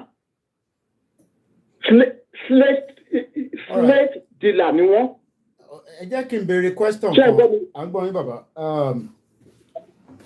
Are we just going to be talking? At what point ni a máa make it hit? Because I think that's what Mr. Banking said. You are just shouting Tinubu, the leader of Yoruba or Nigeria in general. But at what point ni reaction máa wáyé for everybody in Nigeria, whether for or against? At what point? Tó bá ṣe fẹ́ gbọ́ tó bá bẹ̀ lọ́jọ́ ẹ̀ ní kò burú jù o, tó bá dẹ̀ bẹ̀rẹ̀ lọ́la kò burú jù o. Ẹ jẹ́ ká ṣèwà kẹjọ́ kó bẹ̀rẹ̀ láti sìn lọ. Okay. Because a ti dákẹ́ jù. All right. Ẹ jẹ́ kí n bẹ̀rẹ̀ ọ̀dádì wa kí lẹ́yìn máa respond.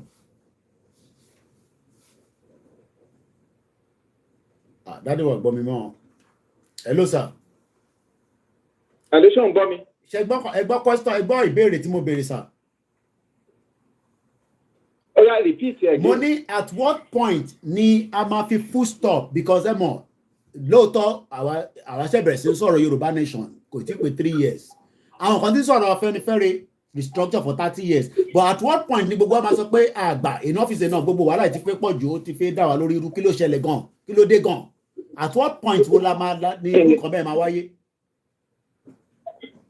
Sórí Koiki wọ́n ní èèyàn lè fi ojú bọ̀rọ̀ pọ̀ mọ́ lọ́wọ́ ìkúrọ́. And ẹni tó bá múyàn lẹ́dí kò fẹ́ kẹ́rù òun lọ. Irú ìwọ èmi àti madam tá à ń sọ̀rọ̀ yẹn, most of our tá à ń dá sọ̀rọ̀ yẹn gbà tá a máa contribute lórí kìnìún program ẹ̀ Western World ìlàwà ṣọ́dá tó lọ yẹn. Àwọn sórí èmi gẹ́gẹ́ bẹ́yàn kan mo support revolution gbà á ṣọ́dá tán. Sórí pé ọ̀rọ̀ pé bóyá àwọn èèyàn fẹ́ kú, wọ́n ti pa àwọn èèyàn sáyé yìí, wọ́n ti pa wọ́n sáyé yìí. Àìríṣẹ́, ogun ni, àrùn jẹjẹ, ogun ti ń jà àwọn èèyàn wa kan, àwọn ọmọ ní. Ogun tó ń jà wọ́n gan, I'm very sorry ẹlòmíì gan, sórí kẹlòmíì gan, Ọlọ́run má jẹ́ kí èèyàn rí ìṣòro tí èèyàn bá kú ìgbà mí gan bẹ́tà kí èèyàn wà láyé. To be honest, kì í ṣọ̀rọ̀ tẹnu. Kéèyàn máa ríṣẹ́ ṣe kó máa ro jẹjẹ kí láìpù ẹ̀ kó máa ní mínì ṣe ilé ayé nìyẹn. Mo ti gẹ́ta àárín yẹn but ṣé àwọn èèyàn onílé kò ń ṣàwọn tó ń sọ pé a fẹ́ Yorùbá nation ṣé gbogbo ọmọ Nàìjíríà ti rẹ́dì fún nǹkan tá à ń sọ ìṣá? Sórí jẹ́ kí n sọ fún Koiki àwọn tí ò rẹ́dì kì í ṣe mọ̀ pé ká má gbàgbé kinní kan. Sórí àwọn tó ń rí kinní ìdí ìbàjẹ́ àwọn ni ò fẹ́ kó bọ́ sí. Àwọn torí ìwọ̀n àwọn kọ̀ọ̀kan wà ní àwọn. Ẹ̀dúródádì ṣé wọ́n pọ̀ ju àwa tí ìbàjẹ́ tó ń ṣe lé wa lórí yẹn ṣé àwọn ọ̀pọ̀ tó wà náà 72 ni gbogbo àwọn tó ń represent wa l'Abuja in terms of senator of the House of Rep 72 ni gbogbo wọn. Sori. Mo bá Mr. Banky. Hold on daddy oya ẹgbọ́n sókè Mr. Banky. Oya sáré gbọ́n sókè yẹ oya ẹgbọ́n sókè. Ṣé rí nǹkan tó ṣẹlẹ̀ ẹnu là ń fún ẹnu là máa ń fún bí àjàkàrà. Yorùbá kò cooperate láàrin ara wọn rárá bákan tọ́ra wa ní Yorùbá nation ẹnu ká lọ àwọn ká yí sókè àwọn ká yí sàlẹ̀ Yorùbá nation bí Ìlọrin á sọ pé òun kẹjẹ Yorùbá àwọn aráàbí kan sọ pé ọmọ Yorùbá ni wọn á kàn ń tọ́ra wa ní Koiki àti ìmọ̀ nǹkan tá à ń ṣe inú tó tá a máa dọ̀rùn lásì àti ìmọ̀. A fẹ́ mọ̀ náà la ṣe ń béèrè àwọn ìbéèrè báyìí. Sórí ìjọ tá a bá tún decide yí pé a fẹ́ ṣe Yorùbá nation ìjọ ìjọba àmọ̀pá fẹ́ ṣe Afẹ́nifẹ́re wọ́n ní fashion oníkàlùkù ní fashion tiẹ̀ Oòduà Congress àbí kí ló ń pera wọn wọ́n tún lọ join government pé àwọn dé Àmọ̀tẹ́kùn ṣé àti mọ nǹkan tá à ń ṣe àti ìmọ̀ nǹkan tá à ń ṣe ẹrú yẹn la máa ṣe ọtí tábà tó gádàrà wa ṣé ẹni tó fẹ́ jagun tó sọ pé òun Àmọ̀tẹ́kùn lòun tó wá lọ bá gọ́vnọ̀ ó wá lọ forúkọ ẹlẹ́ ó lọ fàdírẹ́sì ilé ẹlẹ́ ó lọ kọrúkọ àwọn ọmọ ẹ̀sìn ẹ̀rí kúrò ní òtí ìpè òdìjọ́ tá a bá ti sáyé. Àwọn èèyàn bẹ́ẹ̀ yà sọ pé bí ń pa àwọn máa jẹun. pátápátá là fojú kúlọ̀kúlọ̀ là dẹ́tẹ̀ ojú àfọ̀fọ̀ tán ìjà ló máa ń dálẹ̀ òdìjọ́ tá a bá ti sáyé. Gbogbo wa pátápátá la divide gbogbo wa àti ìmọ̀bí tá a lọ lílé àsọ pé Yorùbá nation léèrè àwọn kan tó bá tún ti rówó tó bá tún ti fún wọn lówó dé wọn á tún yí sísàlẹ̀ wọn á tún yí sàlẹ̀ tó bá yá wọn á tún sọ pé Yorùbá nation wọn á tún yí sàlẹ̀ ṣé rí Tinubu tó yẹ fún ẹ̀rín kan pa ní ni kí ló kan Tinubu pẹ̀lú kí ló àníkàwá fúnra wa ṣé Tinubu fẹ́ lọ sí Àbújá tó lè tiwa Food agoro. Antora wani. Turupo lọ sílẹ̀ tó yẹ anybody. Àwa lá a máa láti ní àwọn leaders tó jẹ́ leaders gidi. Ṣé irú àwọn Gani Adams àbí Gani kìíní kankan ṣáwọn ẹni fẹ́ sọ pé ṣé Yorùbá ní ta ló lead Yorùbá nation sí ìgbà tẹ́ ti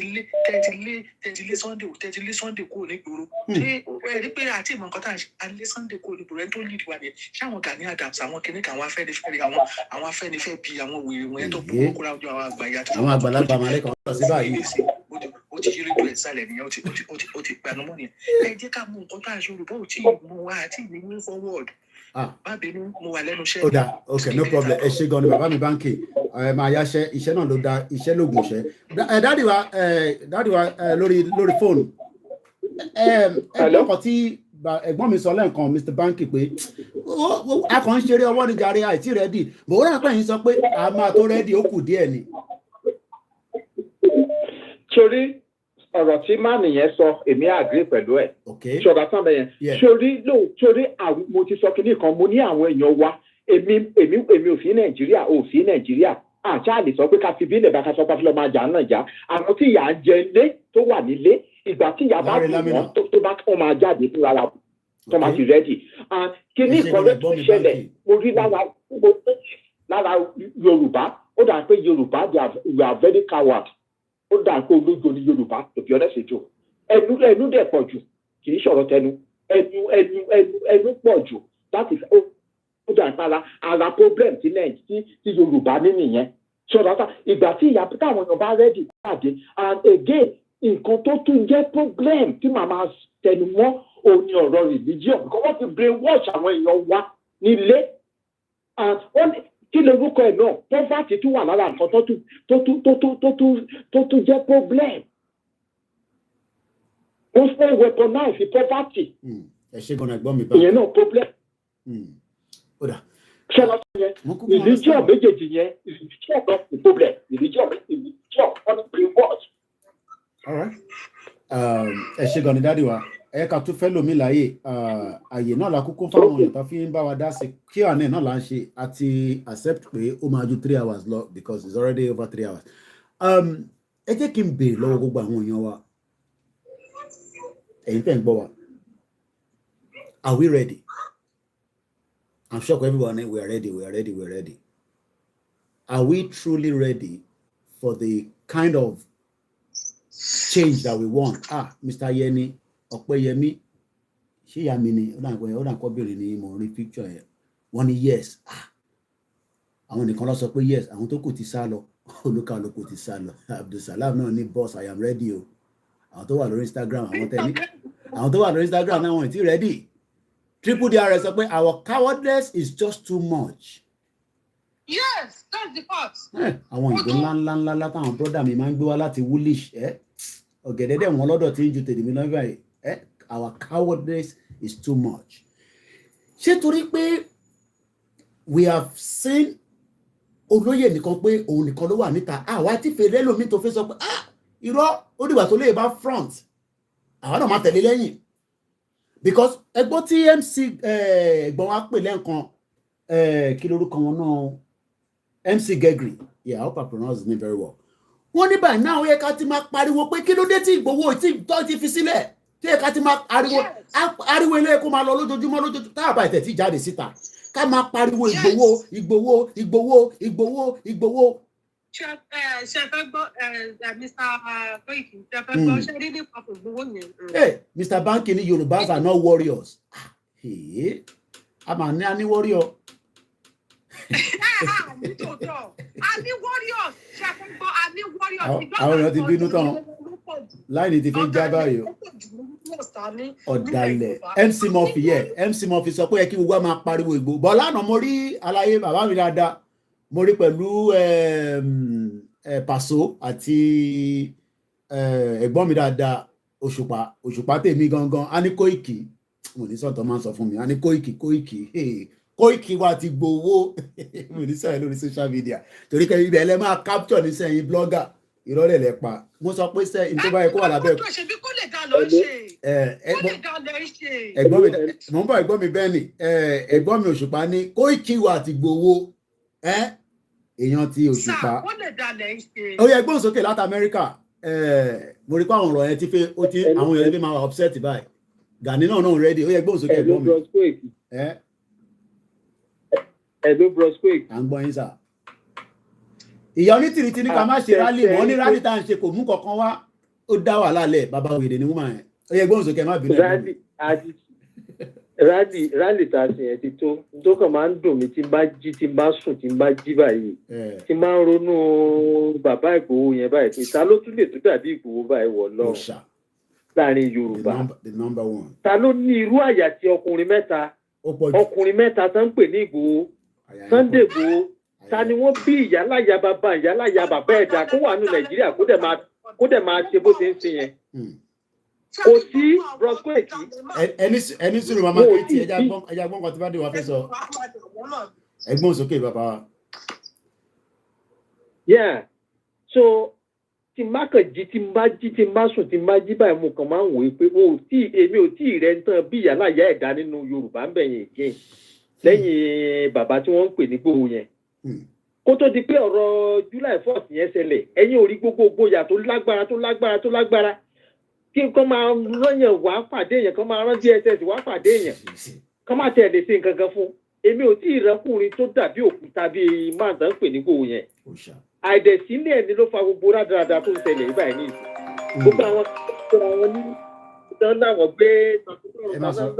gbé kinní kankan tó bá wà ráǹdì ni wọn ò ní máa ta sí àgẹ̀rẹ̀ gbogbo rádaràda tí wọ́n ń ṣe yẹn òun ló ti máa ń dùn mí àìsílẹ̀ báyìí ni àìsílẹ̀ ológìní ni ló múlé dílé òkúté báyìí ọkùnrin wo ló tún wà nílẹ̀ Yorùbá yìí tó tún lè jáde tó tún lè fàyà gbàǹgbà bẹ́ẹ̀ tó lè sacrifice life ẹ̀ nítorí máa ń dùn mí nìyẹn fún àwọn tí wọ́n ń tẹ̀lé ìyá onídọ̀tí yẹn káàkiri ẹ tí ẹ wo kẹtì ẹ jókòó kẹtì ẹ ronú yín kí ni ìyá onídọ̀tí kí ni tó ti sacrifice ẹ tó kẹjà bá pàtó lóde tẹ̀dẹ̀ ń tẹ̀lé káàkiri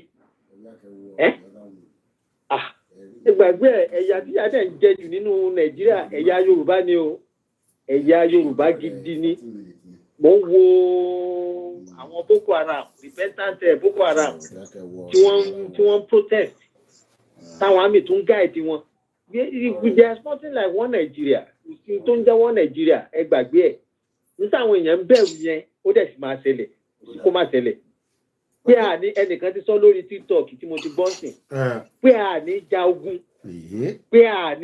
yẹn ẹ gbàgbé ẹ̀. Ogun yẹn làwọn èèyàn fẹ́ máa gbọ́ pé káyé máa sọ pé a máa ja ogun ogun wo rẹ fẹ́ jà. Ogun tí ọ̀nà máa sọ pé a máa ja ogun. Wọ́n ní Tinubu nìkan ló fẹ́ lọ ja ogun lọ́wọ́ yìí àwa kọ́ la fẹ́ ja ogun Tinubu ló fẹ́ lọ ja ogun. Gbogbo tó dẹ̀ máa ignite ogun yẹn gbogbo ẹ̀ ló ti ń ṣẹlẹ̀ ló ti ń kórajọ díẹ̀díẹ̀ yìí ó máa tó kórajọ tó bá ti dójú ẹ̀ báyìí ẹ máa rí i pé àlàáfíà. mo mọ̀ bí tẹ bá wa kí lẹ rí sọ̀rọ̀ Tony Blair mo mọ̀ bí ẹ bá mi níbi tí mo ti ń sọ̀rọ̀ Tony Blair lọ́lẹ́ẹ̀kan.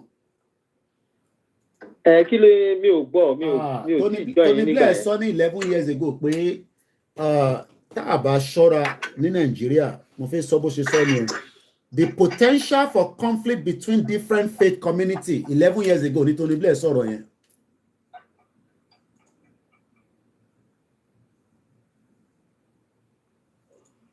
Hello. Ẹgbọ́n kan tí mo sọ ṣá. Mi gbọ́ yín dáadáa. Ẹ má bínú bí a speaker tí ó ń connect pẹ̀lú. Tony Blair sọ pé the potential for conflict between the different faith community máa wá ní Nàìjíríà ní 11 years ago ló sọ̀rọ̀ yẹn. Yeah, ṣèbọn ló ti ń ṣẹlẹ̀ náà sí ìmáì ó ti ń ṣẹlẹ̀ àti ń ṣèkan náà different cultural background different languages ìwà wo bá wa mú kò bára mu ẹ̀sìn ti yí orí àwọn tó wà ní nọ́ọ̀tì lórí àwọn ràlẹ̀ràlẹ̀ wọn tó tún wà nílọrin ẹ̀sìn ti da orí wọn rú ẹ máa rẹ́ lòmíì torí kí làwọn aráàbù ṣe máa ń wé kinní tán máa ń wélé tán máa ń bo kinní mú torí dọ́ọ̀tì ní dẹ́sàtì ni nà ó tó ṣe bí torí dọ́ọ̀tì ni ẹ̀lẹ́ máa rá àwọn wèrè kan tán máa wé orí tán máa wé mú ní bíbà yìí tẹ́sì ti yí orí wọn tá ń gbọ́ táwọn kan sọ pé ilẹ̀ Ìlọrin ò kì í ṣe ilẹ̀ Yorùbá so àti ń dójú ẹ̀ náà kọ̀ báyìí ó ń ẹ súnmọ́ mọ̀ bọ̀ àwọn díẹ̀ kankan ló máa tẹ̀lé gbogbo ẹ̀ ó ti ń Sarah Johnson báyìí. ó lè má pẹ́ mọ́ nìyẹn. so ẹ ṣe gan ni sà. kò lè pẹ́. ó lè má pẹ́ mọ́ àdúrà káwọn gbà nísìnyí pé kí Tinubu ṣáà lọ sí Niger àdúrà tá à ń gbà ní mo rí pé àwọn méjì kan náà tó pè wá Alhaji ni wọ́n ti pè láti Ìlọrin níbẹ̀ ẹja lọ sọ́dọ̀ Alhaji.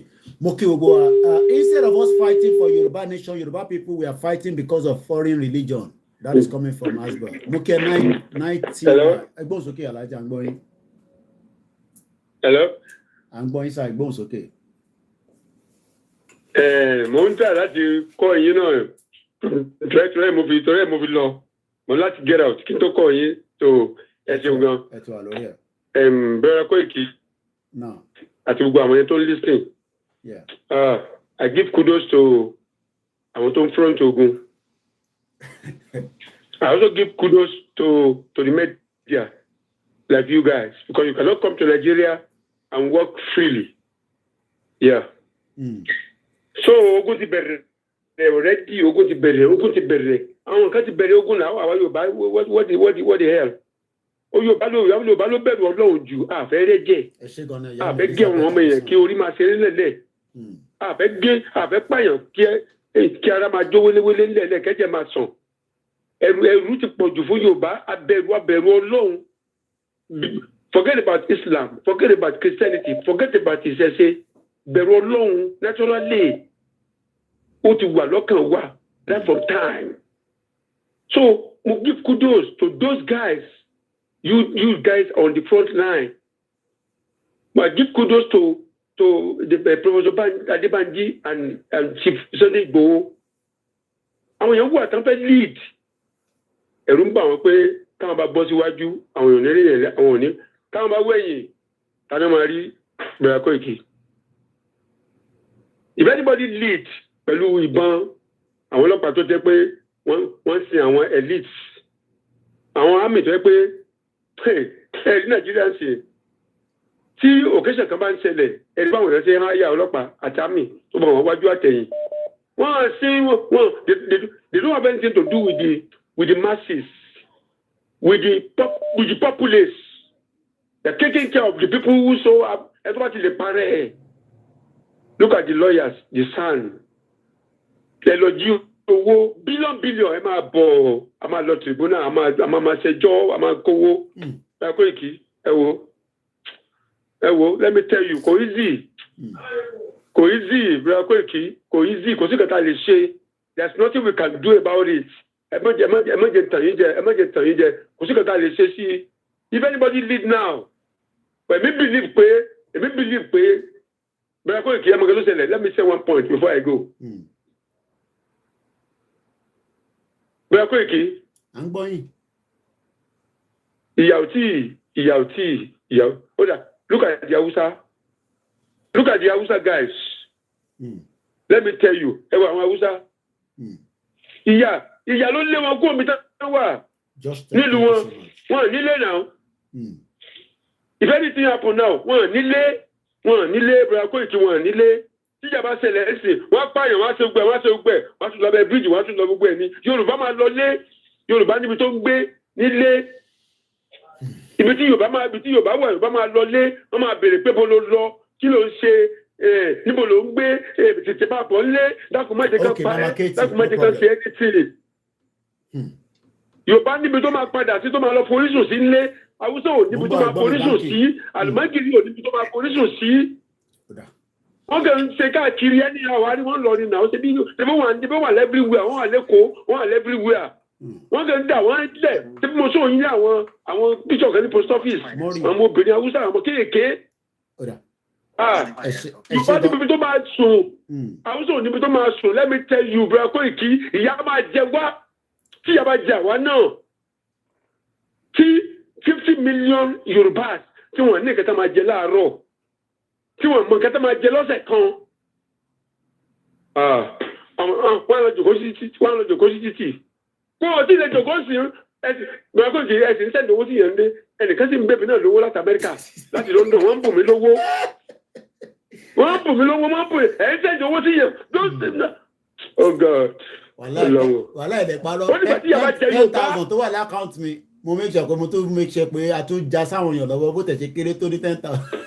ẹni yẹn ò lè ẹni sẹ́ndì ẹ̀ sí ò lè jà máa ó ti jẹun yó ó ti mu gàrí ó ti jẹba ó ti jẹ kò lè jà máa tẹ̀lé jẹ́ ní ilé tẹ̀mí tó sẹ́ndì owó sí tí mo jẹ bread tí mo jẹ bọ́tà tí mo lọ sí bètì tí mo ra indomie tí wọ́n fi ẹyin pẹlẹbẹ lé lórí tí mo tún mo tí ì sí mi ò ní jà ẹjọ́ tó lọ́wọ́ ẹ̀dá kan ìyá bá jẹ mí màá bọ́ síta ẹnìbọ̀dì kó pa mí dànù ìyá ti jẹ àwọn tọ̀hún ìyá ti jẹ àwọn tọ̀hún o ìyá jẹ wọn o. ẹ ṣe gan ni bàbá Alhaji. lọ fi fò síta o.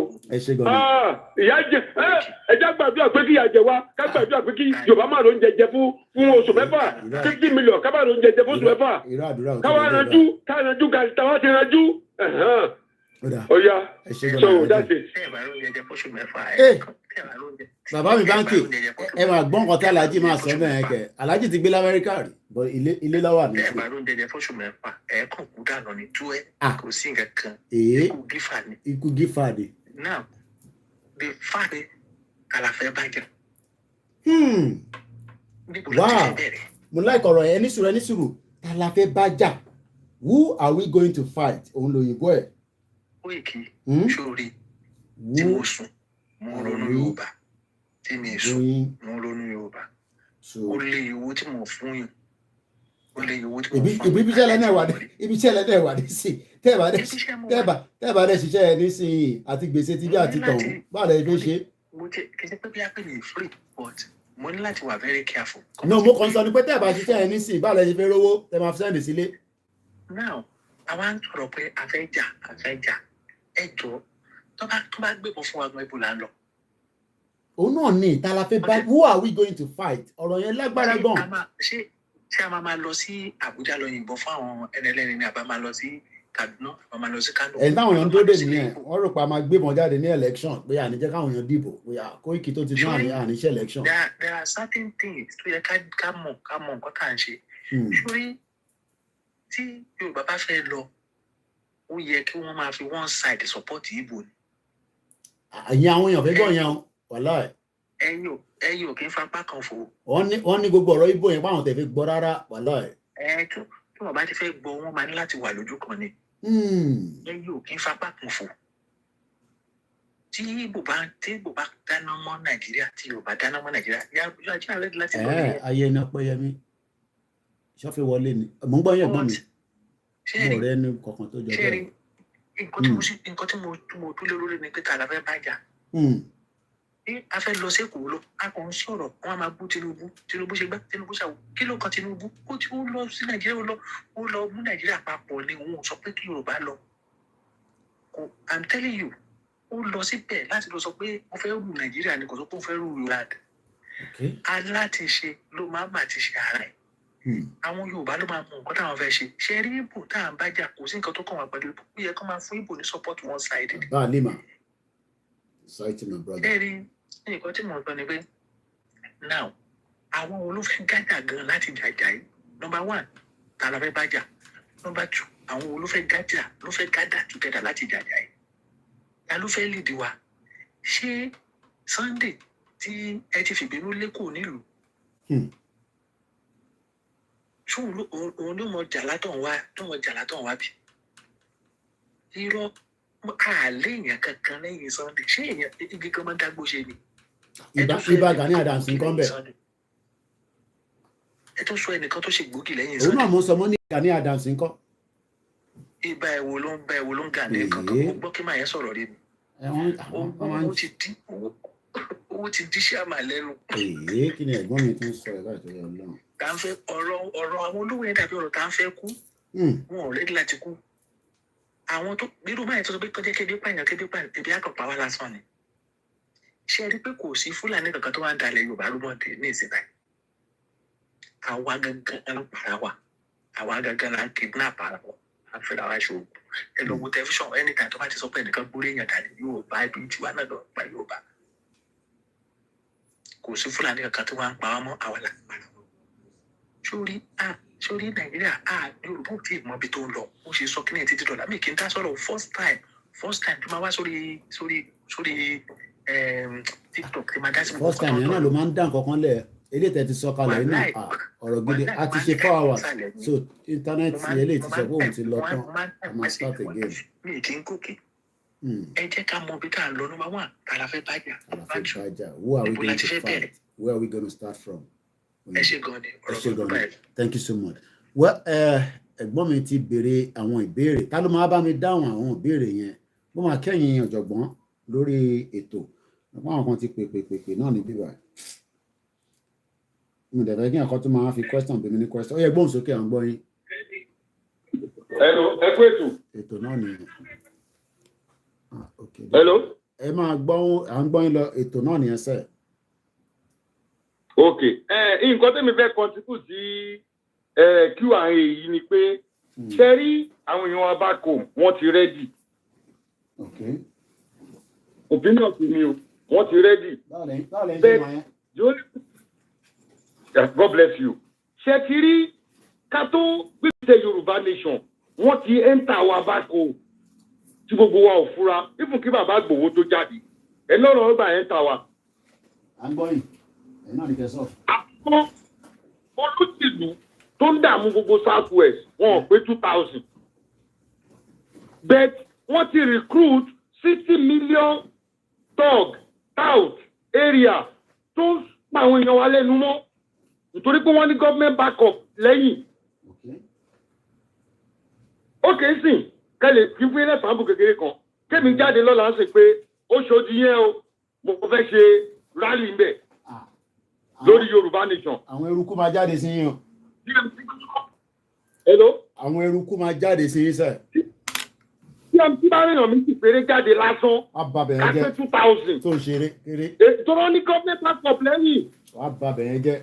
àwọn èèyàn wa wọ́n ti rẹ́dì bẹ̀t wọ́n láàárín wọn fúnra wọn láàárín community sí community ẹ máa wọ́n dárí councillor ṣóyè sí wọn máa ṣe nǹkan tí ò dáa èèyàn kan tó bá sọ̀rọ̀ lásán pé nǹkan tí ọ̀bọ̀ yìí ṣe ò dáa nǹkan kan àwọn tó ti rùkú ju ẹ wọ́n á dẹ̀ lọ bò báàgì ìwúlé lásọ̀tọ̀ pé. intimidation. that is it nǹkan tó ń dààmú wa nìyẹn àwọn èèyàn wá rédíò ìyá dẹ̀ ń jẹ wọn bẹ̀ẹ̀ àwọn pípọ̀ yẹn ti àwọn smart wa wọ́n ti kó àwọn ẹrúkú wọn political talk kankan wọ́n ti kó wọn sáàárín wa débi pé tó bá sọ̀rọ̀ wọ́n á ṣe é léṣe tó bá lọ mọ́ ọlọ́pàá àwọn ọlọ́pàá tó máa tì mọ́lé. ọ̀tọ̀ máa wọ́wọ́ béèlì ìyẹn láwọn yẹn máa bẹ̀rẹ̀ pé tọ́ba máa wọ̀n yẹn wá a tún máa sanwó béèlì kí náà sanwó béèlì fún gan ẹ rántí pé gbogbo last year people were upset pé kí náà sanwó béèlì fún. èyí á tún sanwó hospital ẹ tó ṣe yàn léṣe á tún sanwó hospital. Because wọ́n tún ní kó máa wá sign police station. Ntí mo wá látẹ̀ nǹkan lélẹ̀ because they go through the violent way ní gbogbo yẹn ṣe ń ṣẹlẹ̀. No, wọ́n ti Mr. Koiki wọ́n ti capture wa before ọ̀ka tó jí on that violent way. Ẹ máa wò ó sìn kí ló sọ gba ọmọ wa di court. Ọmọ kan tó máa ti rí pé ó ń dàdúgbò rú ó ń ṣe ó mọ̀ olóṣèlú máa gbé ni láti sè. Òun náà máa fi community oppress community àti local government tó ti wá. Bẹ́ẹ̀ á tètè fúra gbogbo ìgbà yẹn nítorí pé ìran aládé ni àwọn ọmọ tó ń ṣerú nǹkan bẹ́ẹ̀ yẹn gbogbo ìgbà yẹn àárín wọn bí ọmọ tí ò níbi tí ò níran àwọn kan náà ló bẹ́ẹ̀ jì fún sí i. wọ́n ló bá fún wọn ìjọba nínà ẹlòmíì tí ò yẹ kó máa rìn kan kó máa gbórúkọ ẹ̀ kó máa kí ó máa ní ẹ̀tọ́ rájọ ọlọ́pàá bíi títí lẹ́yìn. big boy ni. so wọ́n ti capture wa kọ́lọ́ tó sọ pé ká lajú òun lẹ́kẹ́ rí bẹ́ẹ̀ pé àwọn èèyàn wa wọ́n bẹ̀rù àti wọn. so ìyẹn ló ń jẹ́ kó máa take time láti lè build the confidence àwọn èèyàn. Mr. Koiki ẹ̀yin náà wò Mr. Koiki ẹ̀yin náà wò àwọn ọmọ tí bàbá wa olóyè Dr. Ìgbòho tí wọ́n fi òótọ́ train for example ní sókà yẹn táwọn ọmọ yẹn dẹ̀ ń fò tọ́ àwọn ọmọ yẹn sì yìn tí wọ́n bá rí nǹkan tí ò yẹ kán rí wọ́n máa dákẹ́ ni nítorí pé ìjọba ti kó ọ̀pẹ́sọ̀ tí wọ́n lọ́rùn. àwọn bínú èèyàn wa. nǹkan tó ń jẹ́ kí ẹ máa rò mẹ́ta àwọn èèyàn wá rédíò bẹ̀t wọ́n ti ọ̀pẹ́sì wọn ká tó lajú wípé Yorùbá nation is the alternative way kí bàbá Sunday tó yẹ ká lajú pé Yorùbá nation is the alternative way nǹkan tó ń ṣẹlẹ̀ nìyẹn wọ́n pé wọn ọ̀rẹ́dì ìyà ń jẹ wọ́n gidi wọ́n dẹ̀ mọ wọ́n try ẹlòmíì gan tó wáyé bá yín sọ̀rọ̀ Yorùbá nation tó já kíkanjú ó máa wọ́ọ̀ṣì ń dára kó tó bá yín sọ̀rọ̀ ni. kó má lọ sọ̀rọ̀ ságbọ̀n. yẹ torí pé àwọn ajá wọn pọ̀ jù yín lọ wọ́n ní àwọn tó ti rẹ́ńdà yìí kó má lọ sọ pé ọmọ Ìgbòho ní kó má lọ sọ pé ọmọ Ìgbòho ní ẹ àbọ̀mọ Professor Akintoye lọ́wọ́lọ́wọ́ ọgbẹ́ lọ nìyẹn kọ́ tó pe Koiki gan ìyá ti jẹ ṣégèsè lára.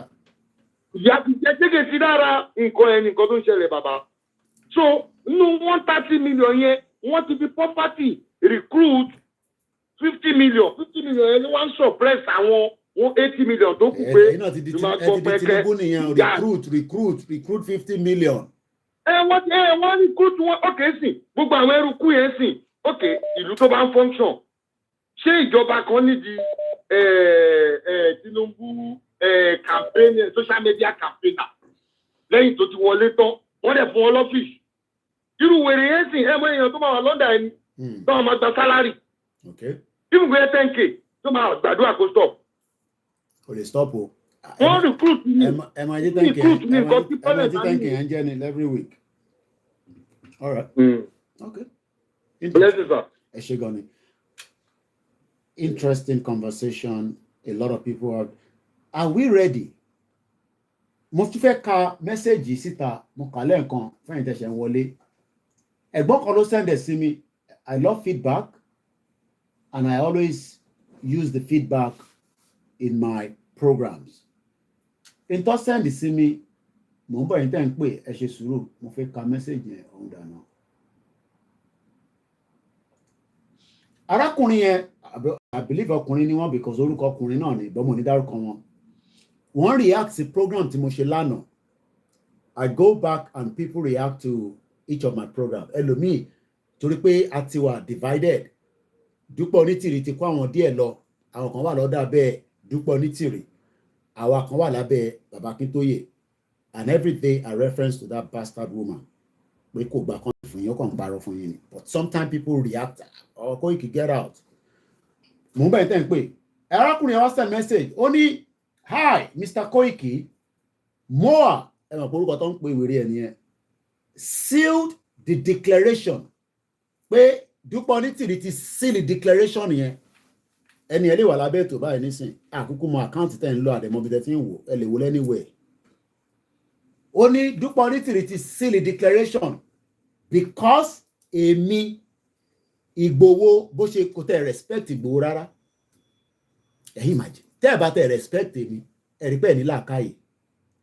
Èmi ò mẹ́ni tó send message yẹn but whoever send that message tó bá pẹ́ bá ní làákàyè ni ẹ tẹ̀ fi doctor bẹ́ẹ̀ bá tẹ̀ fi doctor ẹ fi chief sí kódà ẹ larúkọ mọ́ Akíntóyè náà ni Akíntóyè.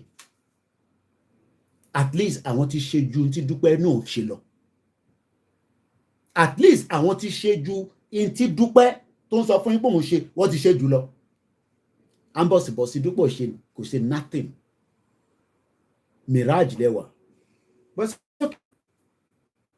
Ẹni you Ìgbòho and Akíntóyè waited for Tinubu pé àwa ń dúró de Tinubu. Wọ́n ní they are 1 million people country. Ẹ̀yin kọ́ lẹ máa ṣẹ̀sọ̀ yẹn fáwa. Ẹ̀rọ abìnrin mo ní láti restart ilé náà because a ti ṣe 4 hours báyìí. Ọjọ́ kì í pẹ́ lọ́mọ ẹ̀ka jẹ́ burúkú náà ni. Tó bá yẹ kí mo lọ ṣiṣẹ́ nísìnyí 40 pounds lọ́wọ́ mi báyìí nísìnyí. Wàá dúpẹ́ fọlọ́run pé àwọn tó nífẹ̀ẹ́ wa wọ́n support media wa.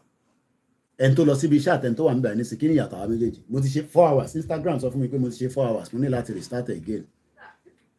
4 hours ni a ti ṣe àtútù bẹ̀rẹ̀ another I think lọ almost close to 5 hours nísìnyí. So wọ́n ní why wait for United Nations or Tinubu? We have never waited for Tinubu, but we must consult and negotiate with the government. We never told anybody that United Nations ló máa fún any country. United Nations don't give a country. Into to us only, go beg Dúpẹ́ Onítìrì and let all Yorubas get out of the rot for the next generation's sake. Pé káwa lọ bẹ̀ Dúpẹ́ Onítìrì ẹ̀rí pé ẹ bàjẹ́ ẹni tó fi mẹ́sẹ̀jì ránṣẹ́ sí mi ẹ̀yin bàjẹ́ kí mi lọ bẹ̀ Dúpẹ́ Onítìrì. Mo fẹ́ lo f word yẹn délẹ̀ but mo á rí pé kò wọ́tẹ̀ kí mo fẹ́ strain ara mi fún lórí ẹ̀ kí mi lọ bẹ̀ Dúpẹ́ Onítìrì. kí Ìgbòho lọ bẹ Dúpẹ́ Onítìrì kí bàbá Akíntóyè lọ ẹ rí pé ẹ ní làákàyè ẹ tó send message yẹn káwa lọ bẹ Dúpẹ́ Onítìrì unbelievable. That is the mirage tí Dúpẹ́ kó àwọn èèyàn sí abẹ́ ibi tó kó àwọn èèyàn sí ni mo sọ fún yín nísìnyí o. This email was sent to me yesterday. Ẹni ẹ farabalẹ̀ gbọ́ program yẹn bóyá ó lè má gbọ́ live ẹ mọ̀ wọ́n fẹ́ jẹ́ kí n mọ̀ pé àwọn wà on bí a ti bá parí program mi wá lọ tún wò. Mo ní ẹ gbọ́dọ̀ wá gbọ́n tí mò ń sọ torí pé èmi ni international correspondent Yorùbá Nation. Kò sẹ́ni tó lè beat mi lórí ẹ̀ gbogbo ẹnu mo fi sọ. Kẹ́ni media kó jáde kó wá challenge mi. Lórí Yorùbá Nation èmi ni international correspondent torí mo mọ bí ti máa gbé ọ̀rọ̀ lọ tẹ máa gbọ́ from the international side. Èké mi wá lọ bẹ Dúpẹ́ Onítìrì. Who the hell is Dúpẹ́ Onítìrì? Mo ní láti send content ẹni yẹn. Kìnìún ni mo fẹ́ send ẹni content ẹni email ẹ̀kọ́ necessary. Kẹ́ lè máa send email sí kẹ́ máa bú náà. Ó bá gbọ́ program mi nísìnyí.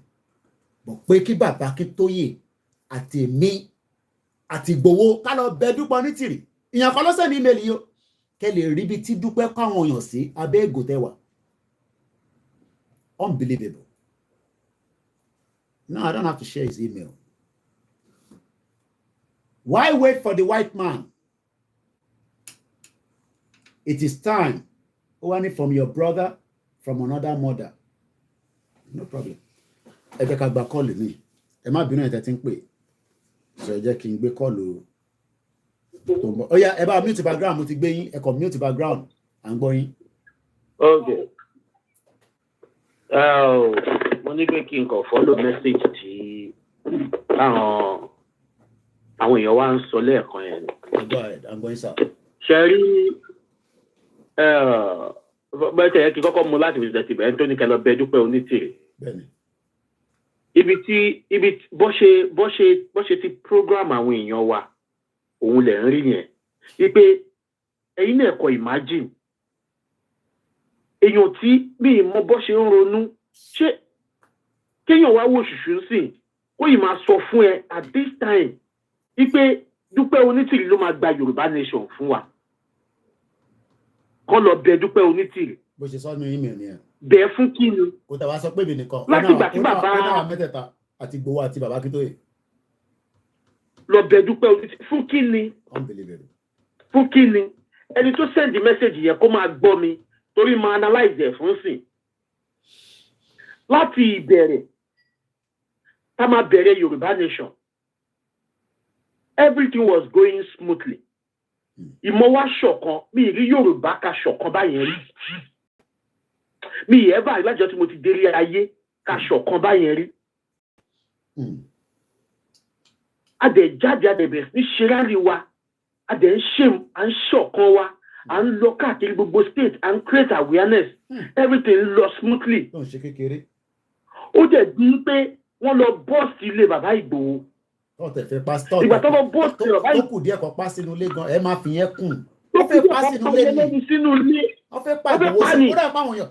Ṣé rí ta bá ti sọ pé ó lọ ká Ìgbòho mọ́lé wọ́n fẹ́ pa Ìgbòho sínú ilé. Wọ́n fẹ́ pa pípa ni pípa. Wọ́n fẹ́ pa sínú ilé ni. Kò sí pé mú Ìgbòho. Wọ́n fẹ́ mú life. Wọ́n fẹ́ lọ kó fẹ́ mú Ìgbòho life. Ẹ pa torí pé wọ́n mọ̀ yìí pé ẹ̀rù gan ba àwọn gan pé táwọn bá mú ẹni yìí kí ni àrà tó tún lè dà. Torí pé nǹkan tọ́lọ́run fi sí ara Ìgbòho tẹ́yìn bá rò pé ẹ pa nísìnyí ó lè tún dìde lọ́la tí nǹkan yàtú bẹ̀rẹ̀ sí ní bá yín jà. Ẹni tó jẹ́ wípé ẹ̀rù òun gan fúnra ẹ̀ ó ń ba òun gan lẹ́rù. Àwọn èèyàn tó jẹ́ súnmọ́ sọ wípé tẹ bá wo ojú Ìgbòho tẹ bá wo inú ojú ẹ̀ ọ̀tọ̀ ní nǹkan tẹ ẹyin ojú yàtọ̀ sí ẹyin ojú èmi àti yín tẹ bá wo inú ojú ẹ̀. Ọlọ́run ló ń gbé inú Ìgbòho. Ọlọ́run ló ń gbé inú ẹ̀. Mr. Yẹn máa fún yín nọ́mbà yẹn ẹ jẹ́ kí kọ́lá wa ṣetán máa pe nọ́mbà yẹn síta padà again. Ọlọ́run ló ń gbé inú wọn. Òun ní pé wọ́n fẹ́ lọ pa bàbá yìí mọ́lé wọn ò rí èèyàn pa wọ́n mọ́ nígbà tó wọ́n rí bàbá yìí pa wọ́n pa Alhaji Fatai àti Àdògán sínú ilé ń bẹ̀ wọ́n kó àwọn èèyàn lọ. Ẹ jọ̀ọ́ lẹ́yìn eléyìí Ìgbòho lọ sí Kútọ́nù wọ́n fẹ́ gbàbẹ̀ travel èèyàn máa màjàmásálà fi máa kíkọjú ni tí Ìgbòho bá mọ̀ sà tó bá rò pé agbára tó wà lára àwọn bó ṣe tó bó ṣe rírì tó bá mọ̀ sà ṣùgbọ́n ọmọ Yorùbá náà ló sẹ́ẹ̀tì wọn up ọmọ Yorùbá náà ló sẹ́ẹ̀tì wọn up wọ́n yẹra fún kán bá lè ṣe kí ni kán lè tún jà yẹn jà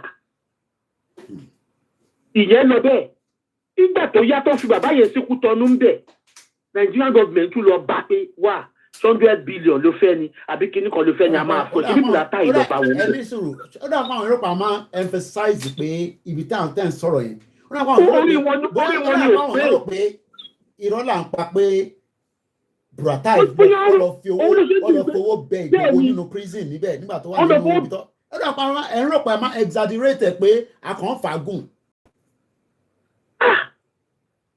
wọ́n lọ sí wọ́n bẹ máàlù yìí kò gbà lẹ́yìn gbogbo nǹkan tó bàjẹ́ nílé wọn lẹ́yìn gbogbo èèyàn tó pa ó lóun ò fẹ́ sẹ̀ torí pé nǹkan táwọn ń rí ẹ̀yìn ò rí ẹni ẹlẹ́ni kò gbà ó rà ṣe sùúrù lẹ́yìn ìyẹn wọ́n wá bọ́ ṣe fẹ́ kidnap ẹ̀ kúrò ní Kútọ́nù wọn ò rí ṣe ẹ wá sọ fún mi ìyá kan wá dé èyí dẹ̀ ń sọ pé ìyá yìí máa gbà ìyá yẹn wá sọ wípé tí Ìgbòho wá sí Nàìjíríà ó wá sí bọ́dà òun ti bá pàdé tó máa dúró sí nínú ilé kan. láti tilẹ̀ ẹ jọ̀ọ́ ṣé ọmọ Yorùbá kan wà irú ṣé dandan ni kó o lọ sí skul kan pẹ̀lú ẹ tó máa pé ni. Rẹ̀mí official mo kẹ́ ẹ̀. dandan ni kó o lọ sí skul orí ẹ tó ṣí ni. ìwé kọ́ ni pé o lọ́gbọ́n náà ẹ try kẹ́ ronú náà wọ́n ní kéèyàn wá èèyàn tó fẹ́ pamọ́lé tí federal government fẹ́ pamọ́lé kò ń ṣe state government kò ń ṣe local government o federal government wọ́n fẹ́ pamọ́ inú ilé wọ́n láyè kúrò lọ sí fún political asylum níbì kan ṣé ó ṣojú lẹ́tọ̀ọ́ àti tún padà wọnú ìlú yẹn kò lẹ́tọ̀ọ́ torí pé ìlú tó wà gan wọn ní sílẹ̀ kò kúrò tó máa sọ pé o ò lè lọ sí ìlú yìí mọ́ o torí pé bẹ́ẹ̀ lọ ti fẹ́ gbẹ̀mí ẹ̀ o ò lè débẹ̀ mọ́ ẹ jẹ́ mọ́rọ̀ níbẹ̀ yẹn gbogbo ẹni tó wà níta tó bá claim political asylum wọ́n máa sọ fún ẹ pé tó bá fún ẹ ní ìwé gbọ́dọ̀ lọ sí ìlú yẹn ìlú tó ti náà ti sá fún problem yẹn ẹgbẹ́ àwọn tó lè wé bẹ́ẹ̀ ẹlòmíì tó bá fẹ́ lọ Nàìjíríà ó máa gba ìlú kan lọ Nàìjíríà torí pé ó ti sọ fún wọn pé ìlú tó fẹ́ pa ẹ̀ yẹn ó wá béèrè pé kí ló fẹ́ lọ ṣe níbẹ̀ again why are you going there? Why are you going there? Àbí ṣé ẹ wá gọ́lébù tó yìí ni ẹ mọ the funnest part ẹ̀yin tẹ wà ń ta irú ìwé tó lóun Black Lion tó wà l'Amẹ́ríkà ṣé ó wá gọ́lébù tó yẹn ni bí ò tiẹ̀ lọ́pọlọ torí àwọn àjàkálẹ̀ àrùn tó lọ́pọ̀ wà níbẹ̀ ṣé wọ́n wà gọ́lébù tó yìí ni tó bá tiẹ̀ ń tún àwọn tó wà nílẹ̀. wọ́n wà relevant it's just unfortunate that people wọ́n fi lè pè torí àjàkálẹ̀ tó bá ti release audio wọ́n fi pé gbogbo èèyàn ló ń gbọ́rọ̀ tó ń sọ ní ẹ lọ wo fídíò ẹni sùúrù ẹ lọ wo fídíò pé wọ́n kàn pé olóyè lánàá Òṣùpá àti ẹ̀gbọ́n mi dáadáa Òṣùpá àti Pàṣọ ẹ lọ wo reaction àwọn èèyàn ẹ lọ gbọ́ nǹkan tí wọ́n sọ nínú fídíò ẹ lọ bá tí wọ́n fídíò yẹn ẹ lọ wo fídíò yẹn kẹ gbọ́ nǹkan tí ẹ̀gbọ́n mi Òṣùpá tó ń sọ pé Ìgbòho fídíò yẹn wọ́n ṣe àná ni náà mú ọmọ tó ṣe bí àná àjẹrà ẹ lọ wo ẹ kọ lọ wo fídíò yẹn kẹ ó wà níbi tó wà ní Benin àyà gọọmenti sì ń já ní Nàìjíríà kò kúrò ní Benin. Of course ẹ wá jẹ́ ká wá wòran ṣe wá rí ó wá ń pè yẹn kó wá sínú ilé kó wá declare ìyá sì yẹn ni kó wá Ìgbòho wá dé kó mọ̀ pé ẹni ìfẹ́ pa òun ni ó ṣe máa ní kí n wá ṣe nǹkan báyìí ìwọ máa ṣe lọ ẹ wá sọ fún mi ẹ̀yin ọmọ Yorùbá tí ó yẹ pé wọ́n ti ẹ má bínú omi ò bú yín o torí mọ̀ pé bí mo ṣe ń sọ̀rọ̀ ẹlòmíì a máa ronú pé àbóòtọ́ lẹni yìí ń sọ ni ṣùgbọ́n àwọn tó rí wọn ò fẹ́ pé tí wọn ò fẹ́ ronú ẹ jẹ́ kí wá sọ nǹkan fún yín ṣé ẹni tí ó wà tó ń seek asylum tó ní kó wá declare tí ò wá ẹ wá fún mi ẹ kọ̀ ọ̀rọ̀ látọkàn yín the same Nigeria náà ni ẹni yẹn wà tí wọ́n fẹ́ pamọ́lé torí pé ó ń jà fún Yorùbá nation ẹni tó wá jáde pé òun fẹ́ gbé yín kó pọ́ùn ti ṣe declaration Ìgbòho tí ì ṣe declaration o rally ló sì ń ṣe o awareness tó wà under constitution right, tó wà under United Nations, tó wà under African Union chapter. You are entitled to self-determination. This guy is just doing rally. Rally ló kàn ń ṣe kò tí ì declare o. Dábàá ní bóyá state ń bàjà pé ó declare. Ó wá fẹ́ lọ ilé èèyàn kan wá ní wọ́n declare gọ́ọ̀mẹ̀ntì wá ní òkò ní láti mọ ibi tẹ́ni yẹn wà. Ẹ̀rí kọ́rọ̀ yẹn ò make sense. Exactly. Ó dà ń pé ẹ̀ ní understanding tàgbé dání. Because ẹni yẹn wá sọ pé òun ti declare. Ẹ wá sọ fún mi, ó lóun declare Yorùbá nation. Ìyẹn àkọ́kọ́ wọn àkọ́kọ́ lọ bọ́ọ̀sì ilé ẹ̀. Wọn sọ̀rọ̀ ń pa ẹ̀. Kò sí kankan tó gbé pa ẹ̀. Ìyẹn lọ bẹ́ẹ̀ ó lóun declare. Ó wà fún wípé kí olórí ẹ̀dá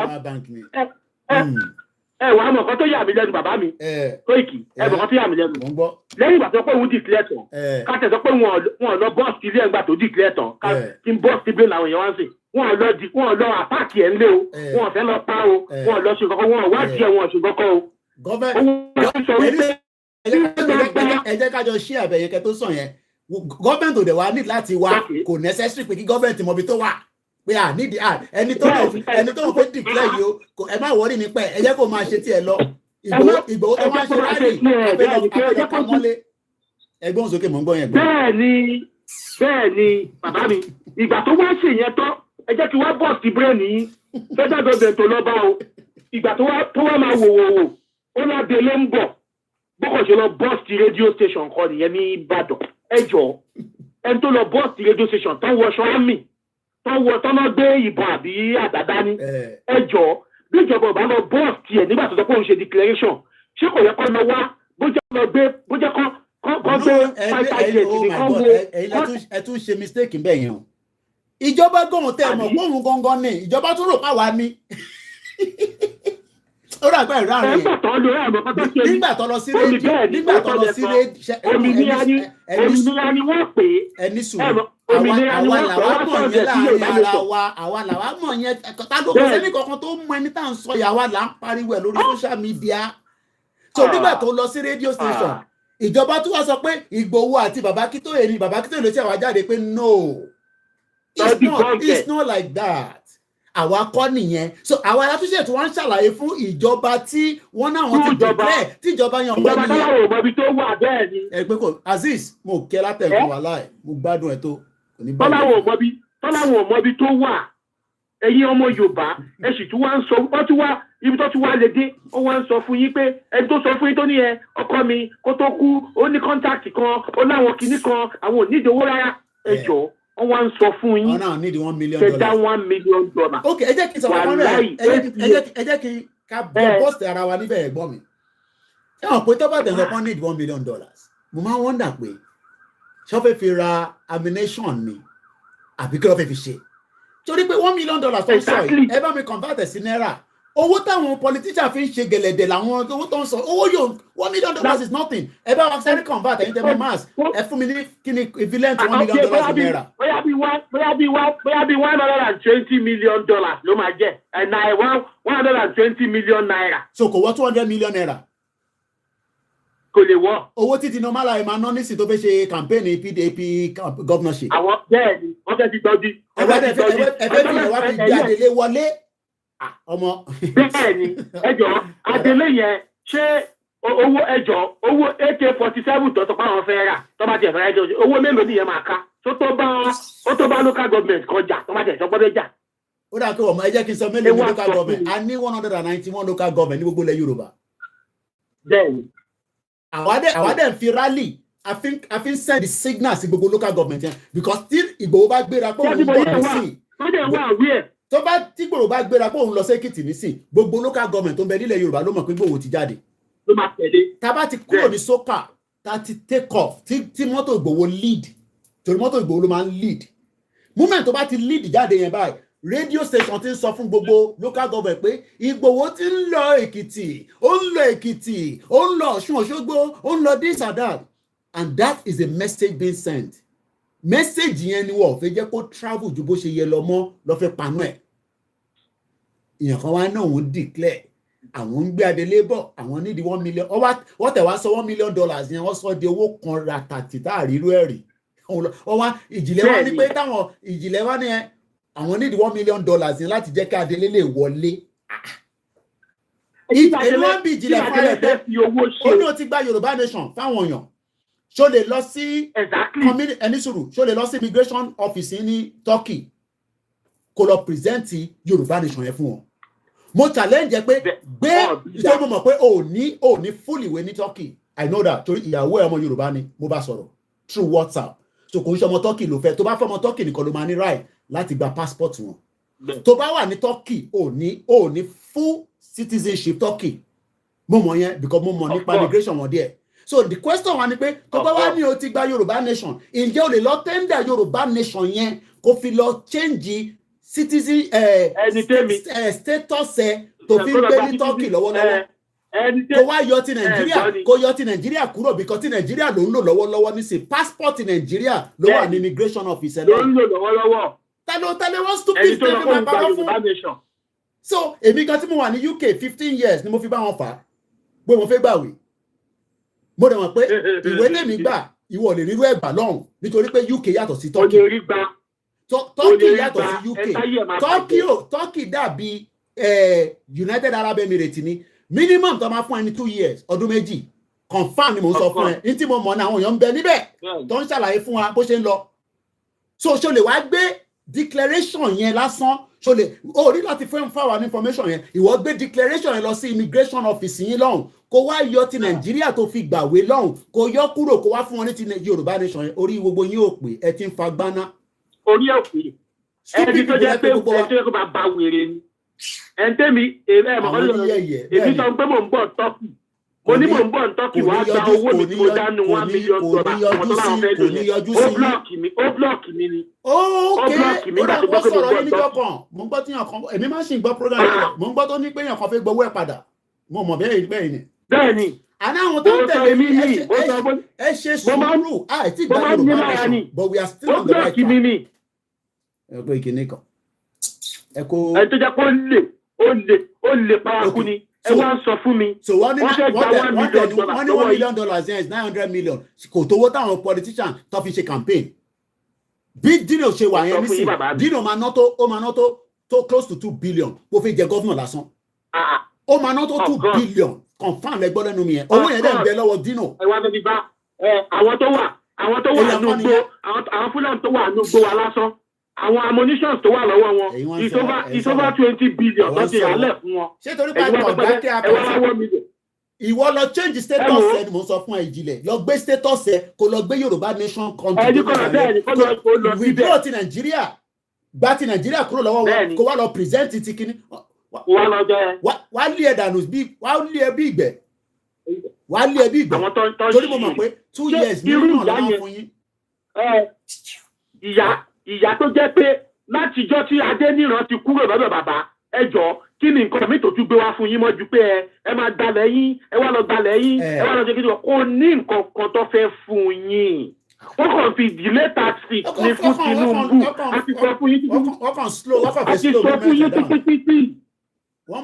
àti sọ fún yín títí Lai Muhammed Fọláṣadé àwọn náà gbé ìyá ìwà kó wá dàrin ìwà rú ẹ̀rí bó ṣe ń lo ìyá yẹn lọ́tún ṣe ń lo àwọn mùsùlùmí kọ̀ọ̀kan kó máa dá wàhálà alẹ̀ kẹtù máa rán ọ̀rọ̀ mùsùlùmí ṣe rí ọ̀rọ̀ ta ni Ọlọ́run ọmọ Yorùbá gidi ta ni Ọlọ́run. ìyẹn ti di the new law nísìnyí so wọ́n tún divert attention wa díẹ̀ wọ́n tún gbé kàn mí wá. wọ́n ti divert attention wa nǹkan tó ń ṣe fún yín nìyẹn ìgbà tó ipá ṣírí dúpẹ́ ojú ti rí ògò mọ́ tó ipé kò sí nǹkan tó ń sọ kò jẹ mọ́ wọ́n ti gbẹ̀mọ̀ ọ̀nà ẹ pé Cherokee state in fact local government chairman Cherokee kó dá sí ọ̀rọ̀ nǹkan tó ń ṣẹlẹ̀ láàrin ẹ̀sìn Nàìjíríà wọ́n dá sí i torí tó tẹ́ wọn lọ́rùn ìbẹ̀kẹ́ máa bára yín jà káwọn ṣáà máa rí owó yín káwọn máa kó káwọn máa divide àwọn olùlú yín mi ò kí ẹ̀ pẹ̀lú Ìlọrin ó kọ̀ jẹ́ pé àwọn ọmọ Yorùbá wà ń lọrin ìmáàmù Ìlọrin mi ò lè dúró kí bàbá yẹn kó wọ ní Yorùbá nation. Gbogbo yẹn ṣùgbọ́n tó bá jẹ́ pé a máa ṣe níyànjú lọ́jọ́ iwájú pé kò ní níyànjú ó máa níyànjú. a máa jà ní tá a bá máa bàjẹ́ ká fọ́ dànù ká ìbọ̀dì fọ́ dànù empire Emirates wèrè tọ́lá wọn kọ́ yẹn wọ́n ní gbogbo ẹ̀ dànù everybody máa gbàdúrà ẹ̀ lọ. eléyìí tá gbé dání gangan òun ká kọ́kọ́ make sure pé a dúró lé dáadáa wọ́n dẹ̀ mọ̀ wọ́n ti rí náà. ẹgbẹ́ ń ṣèranù dúpẹ́ onítìrí wà ní Ìkẹjà ẹ lè ronú pé kí ló dé tí wọn lọ bọ́ọ̀sì ilé ìdílé ẹni ìgbọ́ ṣe kọjá Ìgbòho ẹni ìdókòwò ṣe reclamation ó ní kọ́ lọ bọ́ọ̀sì radio station Ìgbòho ò ṣe radio station Ìgbòho ò bẹ́ẹ̀ nìkan kan jà ìwé ìjọ táwọn ọlọ́pàá táwọn DSS wà àtàkì Ìgbòho lọ́nà express road Ìbàdàn ó bọ́ọ̀sù ẹ̀ fún wọn ni ṣé kò lè dáṣẹ̀ rí àfún wọn bẹ̀ yẹn ni Ìgbòho lè fọwọ́ gbá mi inú wọn kọ́ ọ̀rọ̀ ọlọ́pàá kọ́ ọ̀rọ̀ lẹ́sẹ̀ ẹ̀yin náà lè máa sọ wípé ó ti ṣe kíní kan kò yẹ kó ṣe ẹ̀gbọ́n mi wọ́n mọ̀ pé olóyè ni the biggest PR fún Yorùbá nation kí ló dé máa ń ṣe ẹni tó bá jẹ́ PR tó dáa fún kankan ìsídà tí company máa fẹ́ báyẹ̀ sọ́dọ̀ ẹ̀ ẹni tó bá gùdù lágbàáyé kí ló máa ń fẹ́ wọ́n máa ń fẹ́ ra àwọn sọ́dọ̀ wọn pé ẹ máa bọ̀ wá ṣiṣẹ́ pẹ̀lú èmi má ṣiṣẹ́ pẹ̀lú Microsoft wá ṣiṣẹ́ pẹ̀lú IBM á fún ẹ ní ×3 owó tí Microsoft ń fún ẹ torí wọ́n rí potential lára ẹni yẹn so government ò wá rí wọ́n rí Ìgbòho báyìí èèyàn kan wá ní ká lọ bẹ Dúpẹ́ Onítìrí wọ́n send email sí mi pé ká lọ bẹ Dúpẹ́ Onítìrí. kò ní jẹ́ ẹni yẹn tó bá ń gbọ́ mi kò ní yẹ tìrantìran kò ní yẹ alábòsí lẹ máa ń bẹ ẹ tó máa báyé ń jẹ́ lẹ máa ń sátẹ̀lẹ̀ lẹ́yìn ilẹ̀ Yorùbá ẹ mọ àwọn tó fẹ́ ṣe yín lóore ẹ kọ̀yìn sí wọn ẹ bẹ̀rẹ̀ ní sọ̀rọ̀ tí ò dá sí wọn Ọlọ́run jẹ́ kálàánú máa jìnà sẹ́yìn Yorùbá kálàánú máa jìnà sí yín èèyàn jà wọ́n pa èèyàn méjì ilé ẹ̀ kò lè rí ìyàwó àtọmọ ẹ jọ irú sacrifice wo ló tún fẹ́ ṣe kẹ tó gbà yìí pé ẹni yìí ó dẹ̀ ti accept fẹ́ tó bẹ́ẹ̀ ní bọ́lọ̀ ń ṣe kọrin àjọ yẹn nìyẹn in tó bá sọ ní kọrin ló sọ ní gbangba ẹ lọ wo fídíò tó wà níta pẹ̀lú Pàṣọ ẹ̀gbọ́n mi Pàṣọ àti ẹ̀gbọ́n mi the other one kí lórúkọ wọn. àti Pasuma. àti kí ni mo dárúkọ lẹ́ẹ̀kan. Pasuma. àti the other one ẹ̀gbọ́n mi the other one yẹn. Saheed Òṣùpá. ẹ lọ wo fídíò yẹn kò bẹ́ẹ̀ pé gbowó lóru in tó máa sọ ló wà lọ́kàn ẹ̀ in tó fẹ́ sọ yẹn kò lè yí ọ̀rọ̀ sọ nítorí pé in tí gbogbo èèyàn fẹ́ ni pé kí Ìgbòho jáde níjọ́ kankan rí pé kó ṣí ọ̀rọ̀ sọ ẹ lọ farabalẹ̀ kẹ́ wo fídíò yẹn kẹ́ wo bí Ìgbòho ṣe ń respond sí that particular conversation tó wà lórí video call tó pe bàbá lórí video call. máa bẹ́ẹ̀ ni màá lọ wo tí bá yín sọ̀rọ̀ tó ń sìn ṣé ó yẹ kó ṣe sọ fún wọn ni irú sacrifice wo ni Ìgbòho fẹ́ make irú sacrifice wo ẹjọ́ ẹ sọ fún mi. lie down sórí bẹ́ẹ̀dì lórí chair bẹ́ẹ̀ lọ́ fi pé onílé ọlọ́nà ó fi gbogbo mansion sílẹ̀. bẹ́ẹ̀ ni èyí wá ń sọ pé ọ̀rọ̀ fún wa tẹ́lómi máa fi gbogbo wàhálà ilé ayé ẹ̀ tó ní ráyè kọ̀. bẹ́ẹ̀ ni ókè ẹ tún wá bọ́ọ̀sì bírèèni wọn fún wọn ìyá Ìgbòho kú kò lè wálé ìwọ mélòó ló lè fi ìyá ẹ lẹ̀ kó kú tó máa ní kó má wálé tí ó bá ṣe pé àwọn èèyàn tó ń sọ̀rọ̀ pé Ìgbòho má wálé tó ń bẹ̀ tó ṣe gbogbo ẹ̀ wàhálà bàbá yẹn máa wá ilé kò dẹ̀ sí nǹkan tó máa ṣẹlẹ̀ sí tó bá máa dogun ni kó dogun kò ní kọ̀ pé ẹni tí wọ́n máa ṣẹlẹ̀ kó ṣẹlẹ̀ ó máa wọ ìlú yẹn àwọn èèyàn ń sọ̀rọ̀ èèyàn tí ò bá dẹ̀ gbọ́ nǹkan táwọn èèyàn ń sọ ń gbà mí ọlọ́mọdé kí ọ̀rọ̀ tẹ́ bọ̀bẹ̀ bàbá yẹn ṣọra dúró ẹ wá ń sọ wípé irọ́ ló ń pa fún wa ẹ jọ irú rọ́ọ̀lù ló ti fẹ́ pa fún wa. ṣé Ìgbòho wá ń waste time rẹ̀ wá jókòó sí bẹ́ẹ̀ fọdún méjì torí pé ń parọ́ fún Yorùbá láyé má jẹ. àwọn ọmọ pín yẹlẹyẹlẹ bàbá màmá pín wọn lè wọ wálé bísíǹsì wọn ó kò láti ilé wọn nìyẹn olùwà ẹjọ́ pé tó máa sùn lórí bẹ́ẹ̀dì gbálásá ó tẹ̀ tó ń wà lórí chíà ẹ lọ wo fídíò yẹn ẹ tún máa ká àná pé olówó ni máa ń ṣá ẹ lọ wo fídíò yẹn. kò dáa ẹ má jẹ́ kálá àánú jìnnà kò ní ṣe pé wọ́n plan ẹ̀kọ́ tó pé Ìgbòho position tó wà yẹn náà lọ pé sí ló kàn gbé kọ́ ló dẹ̀ lie down síbi tó lie down sí bẹ́ẹ̀. ẹni ẹlẹ́ni bẹ́ẹ̀ ni ẹja tó fẹ́ lómi láyé òun rẹ̀ ẹlẹ́ náà bẹ́ẹ̀ ṣe ya ẹ̀yin wá ń sọ̀rọ̀ ẹ wá ń sọ wípé kò tí ì ṣe tó kò ṣe kinní kan ẹ̀yin ẹjẹ́ kò di. àwọn rò pé orí social media táwọn jókòó sí yẹn lọ̀rọ̀ tó wà ńlẹ̀ yìí mo kàn máa ń wò ìjìnlẹ̀ yẹn nígbà mi tó bá ti bá kàn wo program ẹ̀ tí bá jókòó ẹ̀ pé bàbá Gaimani bọ̀bọ̀ ẹ̀ mẹ́ ẹ bó ṣe ń sọ̀rọ̀. mo wish mo Gaimani. ìwọ tó pé o lè command ẹ Ìgbòho bó ṣe wà yẹn kò ń ṣe pé command but tó bá fi fọ̀rọ̀ síta ọ̀rọ̀ yẹn lọ bí fídíò yẹn lásán gbogbo wọn ti everywhere everybody ti wo fídíò yẹn ẹ lọ wo fídíò yẹn ó ti wà níta pé Òṣùpá àti Saheed àti ẹ̀gbọ́n mi Paso ẹ lọ ẹgbẹ́ kí fẹ́ lómi ra ẹ ṣe gan ẹ̀gbọ́n mi thanks so much ẹ ṣe gan ni mo fẹ́ ṣe analysis ibẹ̀ yẹn ìyàn kan máa fi question ní síta nísìn Q&A náà la ṣe ń ṣe mo kàn wo chief ládùn báyìí lóye kọ́ra jókòó sórí sofa wọ́n bá Paso àti ẹ̀gbọ́n mi Saheed Òṣùpá ẹ̀gbọ́n mi dáadáa iṣẹ́ òṣùpá pé Koiki àwọn Ìgbòho ló ṣẹlẹ̀ ẹ̀gbọ́n mi àláfíà mo wà kò sí ewu rárá ẹ ṣáà máa ṣe lọ kò sí problem ṣe rí ó kọ́ yẹ pé social media ẹ mọ̀ is a new thing so we just have to accept it as it is. Mo ní wọ́n fẹ́ pa ẹni irọ́ ni mo pa àwọn tó wà ní Turkey mọ̀ ọ̀rọ̀ tí mò ń sọ yìí àwọn kan wọ́n jáde bíi pé wọ́n ti fi kú léra wọn Ìgbòho ló parí ìjà yẹn ní Turkey bẹ́ẹ̀ ni mo sọ ó láìpẹ́ káwọn boys yẹn máa wò mí báyìí wọ́n bẹ̀rẹ̀ sí lé mi pé bàbá Koiki pé kíkọ̀ báwọn tẹ̀ sọ fún chief pé chief nìkan ló lè stop ikú yẹn wọ́n fẹ́ pa ẹni yẹn sí Turkey ni mò ń sọ yìí ọmọ Yorùbá ni mo ní láti go into all the details ní tó ṣẹlẹ̀ they were going to eliminate him wọ́n máa pàdánù ni bàbá yẹn ti pè ní tí mo tètè respond mo gbé àwọn Koiki ẹ rò pé lórí ìdí wà lẹ́yìn ẹ̀mí wà nú ẹ ẹ̀mí ẹ̀kọ́ pa mí ìbá pè chief ìbá pè lóye kọ̀ọ̀kan lolóyè kọ̀ make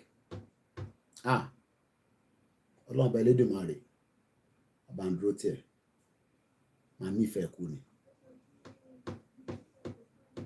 kọ̀ọ̀kan péré lolóyè dẹ̀ pé ní láti go into all the details gbogbo iná tó ń jó yẹn ó dẹ̀ wálẹ̀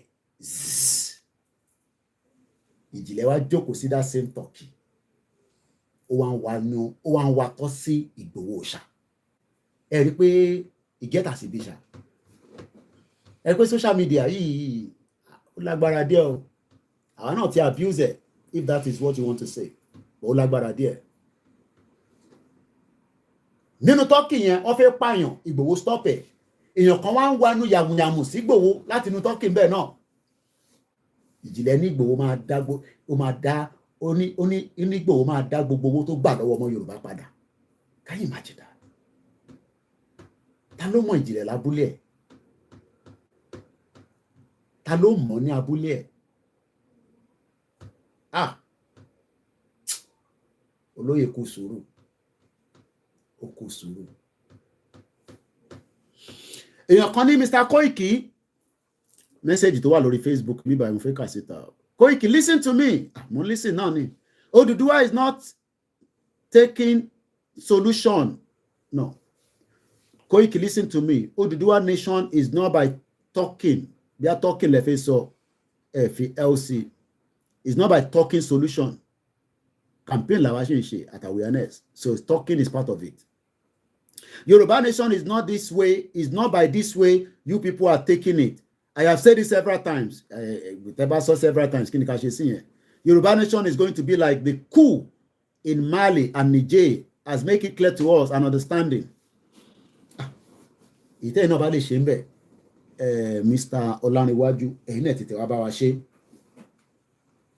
it's easier said than done ìtẹ́ iná bá lè ṣe bọ̀ pé kẹ́ máa sọ pé talking ò sí níbẹ̀ irọ́ ni mo kí ẹ plan B dáadáa ẹ wá bínú like I said our MixLR hopefully tomorrow will be on again DG sọ pé its simplicity can be compared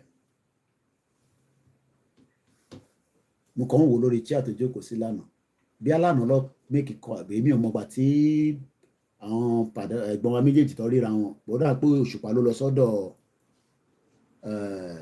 Paso bí àjẹta ni bọ̀ àná lèmi ṣàtìrí fídíò yẹn mo kàn rẹ́rìn níbi tí mo jókòó sí nígbà yẹn olóyè too simple olóyè tìgbà míì tí màmá wa nínú compound wọn bẹ́ẹ̀ akọ wà láàrin àwọn èèyàn you will not know. Okay, àná lọ́sẹ̀ ṣe fídíò yẹn. Okay, Mr. Rubin, if you don't fight nothing else, àwọn èèyàn ní ká má jà o. Ní ká má jà pé ìjà kan la máa fi gbà diplomacy ni. Àwọn akéwì náà dẹ̀ ti ń mò ń ṣẹ́nu sọ nísìn. Bí gbogbo tí mo sọ, ìbẹ́ fi bú mi. Gbogbo àwọn mídíà àti èyí tó wà ní Egypt torí ẹ̀ ti gbálẹ̀ yẹn. Àtẹ̀mọ́ tí yẹn sọ mọ́lẹ̀ ọjọ́ mẹ́ta. Bọ̀ pé Dúpẹ́ Onítìrì ti gba country fún yín, ẹ tútù ẹ̀ dànù sí kankan tó gẹ́gẹ́ irọ́ ni. Ẹlẹ́ni mo sọ bẹ́ẹ̀, irọ́ ni, kò sí kankan. Bóhùn kó raise $5 million kò lè gbé nǹkan kan wọ Nàìjíríà. Ẹ dúró pẹ́. Ṣèbí November ti fẹ́ dé, ẹ máa pé country máa pé 1 year ìjìnlẹ̀. Country ẹ máa pé 1 year lórí social media.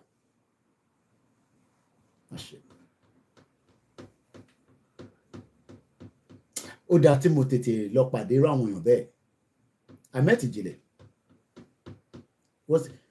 bí a spirit mi nígbà yẹn.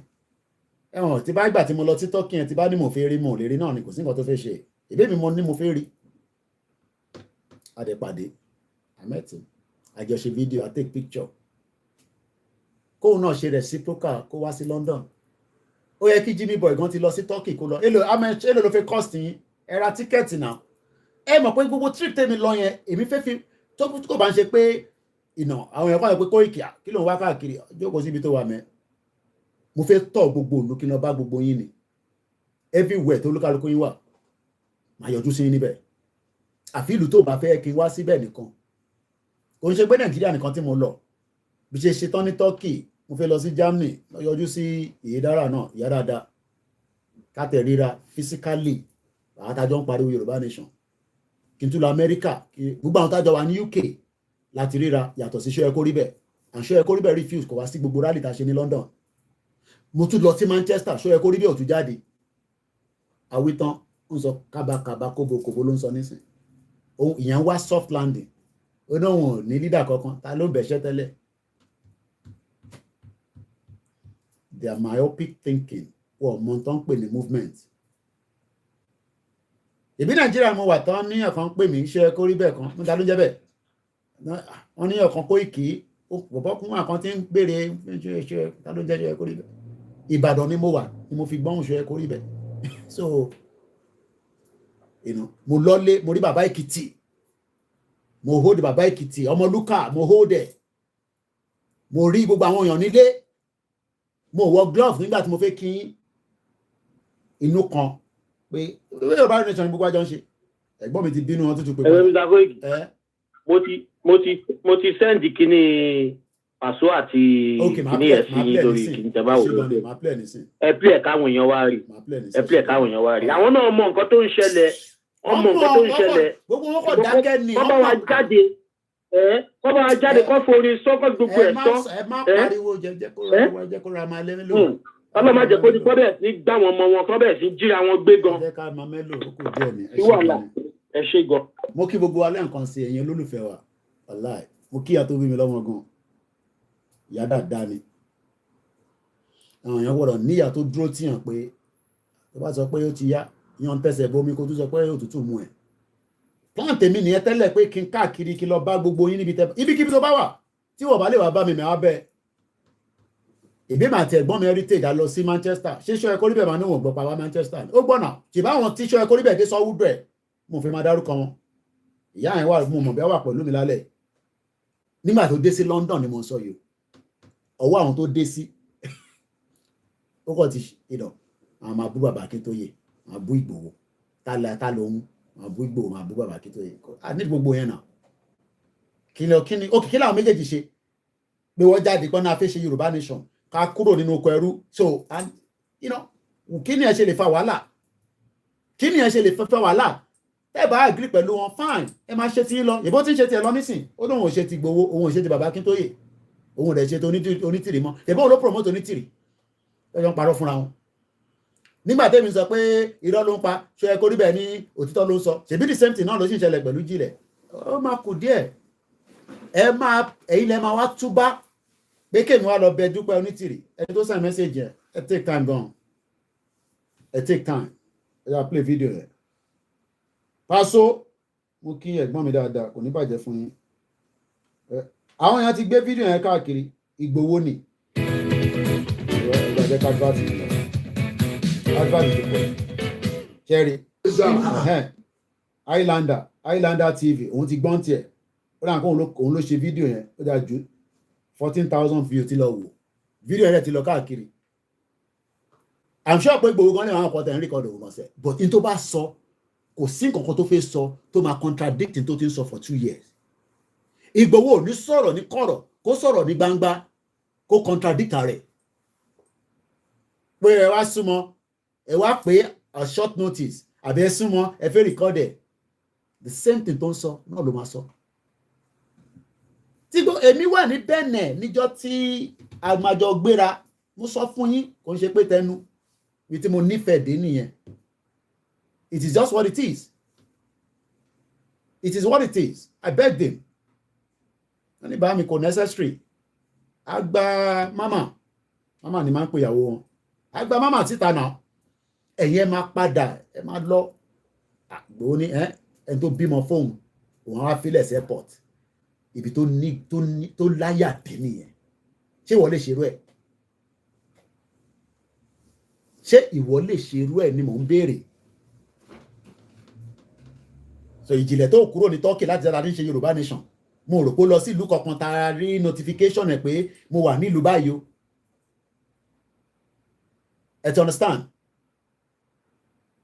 ẹ wà lójú kan o kúrò nínú orí screen tó ń ti sọ̀rọ̀ yẹn náà kí Ìgbòho ló sọ̀rọ̀ nísìnyí everywhere ti fídíò yẹn nísìnyí everywhere ti olóyè àti àwọn mẹ́tẹ̀ẹ̀ta yẹn òòṣà làwọn náà Paso olórin gidi ẹ̀gbọ́n mi Òṣùpá o gbọ́dọ̀ gbórùn Òṣùpá kára ẹ má búyà ni kò sẹ́ni tó mọ Òṣùpá kò sẹ́ni tó mọ Pasuma pẹ̀lú Ìgbòho àwọn mẹ́tẹ̀ẹ̀ta ó wá sọ̀rọ̀ everywhere ti blow anywhere ní Yorùbá land bọ́ọ̀tẹ̀ ẹ̀gbọ́n nílẹ̀ Ìgbò ti blow ní Yorùbá land fídíò yẹn máa play nísìn ìyẹn kan wá jókòó sínú inú zoom conference wọn bẹ́ẹ̀ ó wá jókòó sínú zoom ẹ̀ ó wá níta ní Ìgbòho Dúpẹ́ Onítìrí ni àwa ti gba country à ń gbé adélé bọ̀ ṣé jìnlẹ̀ náà ń bọ̀ pẹ̀lú wọn tó èmi sọ fún yín pé any day anytime tí ó bá nó ti rẹ́dì kò ti yá bó jẹ́ kí n sneak wọ Nàìjíríà any day anytime màmá mi mọ̀ bẹ́ẹ̀ ìyàwó mi mọ̀ bẹ́ẹ̀ àwọn ọmọ mi mọ̀ bẹ́ẹ̀ èmi ò ní ṣe journalist yìí ó ti wá bẹ̀rẹ̀ ká tó wá jókòó sórí social media irọ́ o ẹ lọ wo Simon Ekpa ní eléyìí this is not the time for talking òun ti talk action làwọn wà àwọn ti wà lórí action báyìí ìwọ̀nba díẹ̀ lẹ́mọ̀ máa rí broadcast Simon Ekpa sí àwọn ti wà lórí another stage bí Simon Ekpa rẹ̀ ṣe wà yẹn ó fún olóyè ní respect ó kí olóyè nígbà tí ikú màmá wọn ó pe chief for condolence chief anything let me know ìyẹn lẹ́yìn kan máa sọ pé ẹ̀yin Biafra yẹn ẹ̀yin fẹ́ ẹsẹ̀gbẹ́ ẹ ṣe kíní kan ẹ rí i pé mò ń fi bẹ́ẹ̀ rí ní fi sọ̀rọ̀ yẹn lọ títí níbí báyìí torí ẹ̀yin ò ní understanding so ti bá wá síbẹ̀ tí mò ń ṣàlàyé Biafra Yorùbá nation kíní kan yes but I still have to talk about that mo gbọ́dọ̀ máa sọ̀rọ̀ Nnamdi Kanu lójoojúmọ́ lórí Star Radio torí international platform ni àwọn fi sí reference ni torí Nnamdi Kanu commit any crime DG 75 níṣẹ́ kó rí bẹ̀rẹ̀ local champion bí àwọn àtẹ̀jẹ́ local champion kò gbọ́dọ̀ upgrade rẹ̀ ẹ jókòó sórí kínní ẹ bá tẹ̀ máa bú gbogbo yìí irú Ìgbòho lẹ máa bú Ìgbòho táwọn Òṣùpá bàdá ẹ̀gbọ́n mi dáadáa àti Paso tó ń fún ní respect máa play video ẹ̀ fún yín nísìn tó ń ṣe ìbà fún gidi níbi tó wà ó kú tì ẹni máa pa ló máa kọ́kọ́ kú ambọ̀sibọ́sí Ìgbòho òkú lẹ́niwẹ̀ mo kíyàwó ẹ̀ dáadáa mo kí àwọn ọmọ ẹ̀ pọ́kù rọ́jú ọdún 2 mo sọ fún chief mo ní má sọ pé mi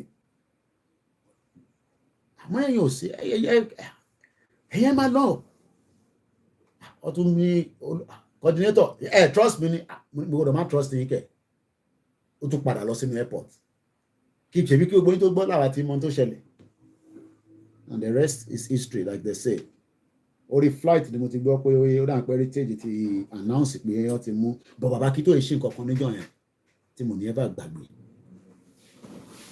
wọ́n jẹ́ kí helicopter yẹn kó land so for that reason ẹ ká máa dúpẹ́ fi kidnap Ìgbòho máa gbé lọ sí Àbújá àwọn wèrè so that kọ́ lè display wọ́n lè display Ìgbòho bá ti mú.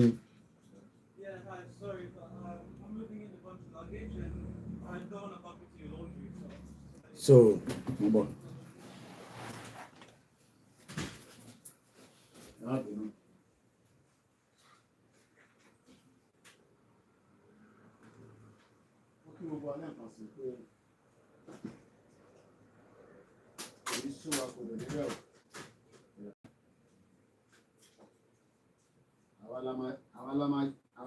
Àwa la ní sí àgbẹ̀ bí àṣà lóyún.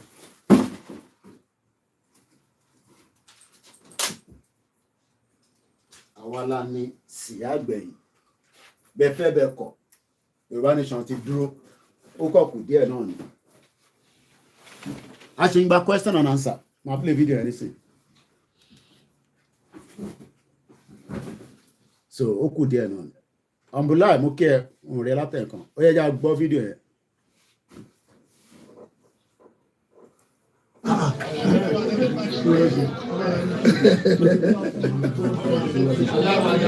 Kò sí wàhálà àwọn ṣe nọ́mà wọ́n ní kí àwọn máa fresh sí ni wọ́n ní kí àwọn máa fresh. Ilé tó máa ń ṣe fídíò tí recording yẹn a máa parí ètò yìí ti lọ ti ṣe 5 hours tó bá ti di 8 o'clock mo ní láti lọ ẹ má bínú àwọn tó máa ń ṣe fídíò ṣá gbogbo ẹ̀kọ́ àwọn ọmọ mi ò ní rìkọ́ọ̀dì tá a máa struggle láti wá landscape ẹ̀ ẹni ẹ̀ ká ṣe.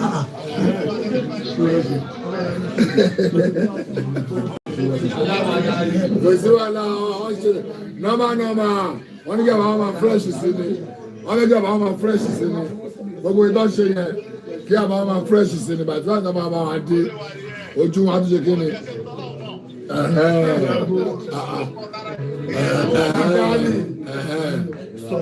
Musa.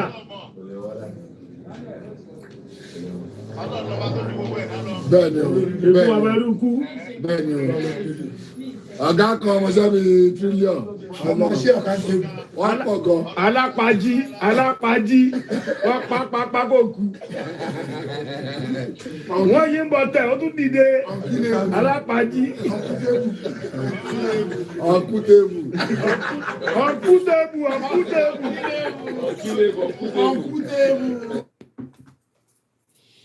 Ọlọ́run bá dúró ti àwọn fámílì bàbá wa lóyè Sunday Igboho Ọlọ́run bá dúró ti bàbá Akíntóyè Ọlọ́run dúró ti gbogbo ilẹ̀ Yorùbá mo kí bàbá wa bá Fẹ́mi ẹni òòṣà ọ̀gá kan bí 1 trillion everybody knows kò síbi kankan tí wọ́n ti mọ̀ nílẹ̀ Yorùbá pé arákùnrin yẹn èèyàn gidi ni everybody knows that kò ń ṣe lọ́jọ́ èní is still for the future. Ẹ jẹ́ ká délẹ̀ lérí tán ẹ̀gbọ́n tí kú bàbá yèyé sọ. Ìbáyìí lẹ́ ń bú no problem. Ikú bàbá yèyé gbogbo tó sọ ó wà ní abẹ́ ẹ̀kún mi. Gbogbo àwọn balẹ̀ Yorùbá mọ̀ ọmọ ìtàn pè ní Sunday Adéyẹmọ. Mo sọ fún yín pé ọba kan ní tó bá lè pa kó take it out mo kúkú dárúkọ ọba kankan but I know that wọ́n mọ̀ bẹ́yìn ò bá mọ̀ àwọn mọ̀ wọ́n dẹ̀ mọ̀ pé òun gangan yẹn ni wọ́n mọ̀ so everything that will destroy him òun náà fi ṣe. Anything tó lè destroy Sunday Adéyẹmọ Ìgbòho òun ni gbogbo wọn fi ṣe not gbogbo wọn but majority of them wọ́n ọmọ ẹni dá sọ fún mi mo mọ tí bàbá Adébánjọ sọ lágbà tó kó èmi àti chief àwa mẹ́ta mo mọ tó sọ etí mi báyìí no phone recording mo mọ tó sọ àtàwọn bẹ́ẹ̀ bẹ́ẹ̀ lọ tí kò ń ṣe fún public consumption mo dẹ̀ mọ́ tí gbogbo bá mi sọ pé Koiki lọ ṣe sùúrù díẹ̀ but arákùnrin òun gangan ni lẹ́yìn ò bá mọ̀ no problem mo sọ fún yín pé no Ìgbòho kò lè ẹ̀ lè gba Yorùbá nation Bọ́lá Tinubu mọ̀ ẹni mo parọ́ mọ́ Bọ́lá Tinubu ọmọ and that's why they want to destroy him take him out put all allegation against him and maybe àwọn ọmọ Yorùbá sọ pé but n tó bá sọ ní kọ̀rọ̀ lọ́ọ́ ló máa sọ ní gbangba ó wà satisfied níbi tó wà but it's just a matter of time mo wá kí gbogbo àwọn ọmọ ẹ̀ dáadáa mo kí àwọn ìyàwó wọn mo kí i dáadáa pé kó rọ̀jú mo kí i pé kó rọ̀jú mo kí ọgbà ẹ̀yin tẹ́ dúró ti bàbá ẹ̀yin tẹ́ ń dúró tì láìsí ilé àtẹ̀yin tẹ́ dúró tì títí di wákàtí but èmi àti ẹ̀ for life máa dúró tì mí ó ń kó wa onúgbẹ́ lọ mo ń tẹ̀lé lọ torí mo gbọ́ nǹkan táwọn ọba sọ lórí ẹ̀ mo gbọ́ nǹkan táwọn àgbàlagbà sọ lórí Ìgbòho anywhere tó bá ń kó wa lọ mo ń tẹ̀lé lọ anywhere kókò fẹ́ mi ní signal ni n sọ fún àfẹ́ mi ní signal anytime kò sí nǹkan tó máa dá mi dúró I'll be on the ground with him òun ló ń bẹ̀ mí pé kí n má wá and I love him too much if not mélòó ni fẹ́ fi dé Benin Republic olórí kí ni mo no yọkọ síbi tó wà ẹ̀kọ́ sọ mọ̀ pé tí bá wá ìbí mọ̀ sílé ṣọ́rọ̀ tí mo ń sọ ní ibà kò dé Nàìjíríà ẹ̀yin náà pẹ̀lú kò dé Nàìjíríà ọ wà lábẹ́ tó bá ìtàn gbọ́ ṣé wọn ló tuntun ní kí Koiki lọ jáde kó sọ ìbá ti ní kó sọ fún pé kó yé máa sọ gbogbo ọ̀rọ̀ kó dákẹ́ díẹ̀ ẹ̀yin wèrè one bastard mo kí Azeez lẹ́ǹkan sí mo kí gbogbo ẹ̀yin tẹ́ ń support wa lọ́tún lọ́sìn ẹ jẹ́ ká máa lọ mo dúpẹ́ lọ́wọ́ Elédùmarè ó rà ń pa play anthem wa nígbà tí mo bẹ̀rẹ̀ ṣe ká play anthem wa ká máa lọ it's 5 hours ẹ ti gba extra 2 hours so a ti ṣe díẹ̀ mo dúpẹ́ lọ́wọ́ gbogbo yín ẹ fọkàn balẹ̀ àwọn tó mọ̀nà wọ́n mọ̀ pé Yorùbá nation máa dé Yàyà Bello ó sọ dẹ́ndẹ́ ọ̀rọ̀ ní north ọmọ Ìgbòho ṣá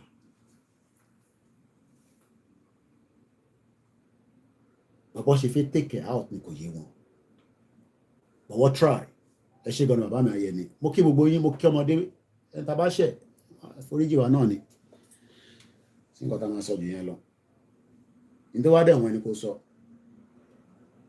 ibi tó bá dẹ̀wọ̀n yìí ní kẹ́ mórúkọ wa lọ tọ́lọ̀ bá mọ̀ pé nìkan la fi gbé dúró títí di wákàtí tí mo dẹ̀ bójú wẹ̀yìn but one thing is tó bá ń kọ ìtàn yẹn náà wọ́n á máa kọ kan tèmi náà wọ́n á máa kọ orúkọ mi mọ́ tẹ́ bá rò pé mi máa give up mo sọ fún yín pé tútù ẹ̀dá náà mo lẹ̀ pa mọ́ Professor Akintoye bíi chewing gum bàbá mi Bánjí Ayélóge mo lẹ̀ pa mọ́ wọn gbogbo àwọn tó bá dúró lótìtọ́ pé a fẹ́ Yorùbá nation Koikimedia media ó wà fún yín 24/7 gbogbo ẹ̀yin tí ẹ fẹ́ ṣe jàǹbá fún wa bí bàbá dé níran ṣé wọn kò ṣe jàǹbá fún wa bàbá yẹn ṣé wọn kò mo fi sọ̀rọ̀ mọ́ mo dákẹ́ díẹ̀ ní gbogbo tí èyí dára sọ yẹn wàláì èyí dára ò sọ gbogbo ẹ̀tàn délẹ̀ èmi dé mọ́bẹ̀ for now ṣé wọn pé mo rí ẹ dáadáa Professor Adéníran wọn pé kò ń ṣe nǹkan kò ń ṣe méjì kò ń ṣe mẹ́ta wọn pé kò ń ṣe ọmọ ẹ̀mẹ́ 20 la pàdé ẹ̀ àbí wọ́n ló sọ fún wọn pé Ìgbòho máa gbéra ní Benin Republic?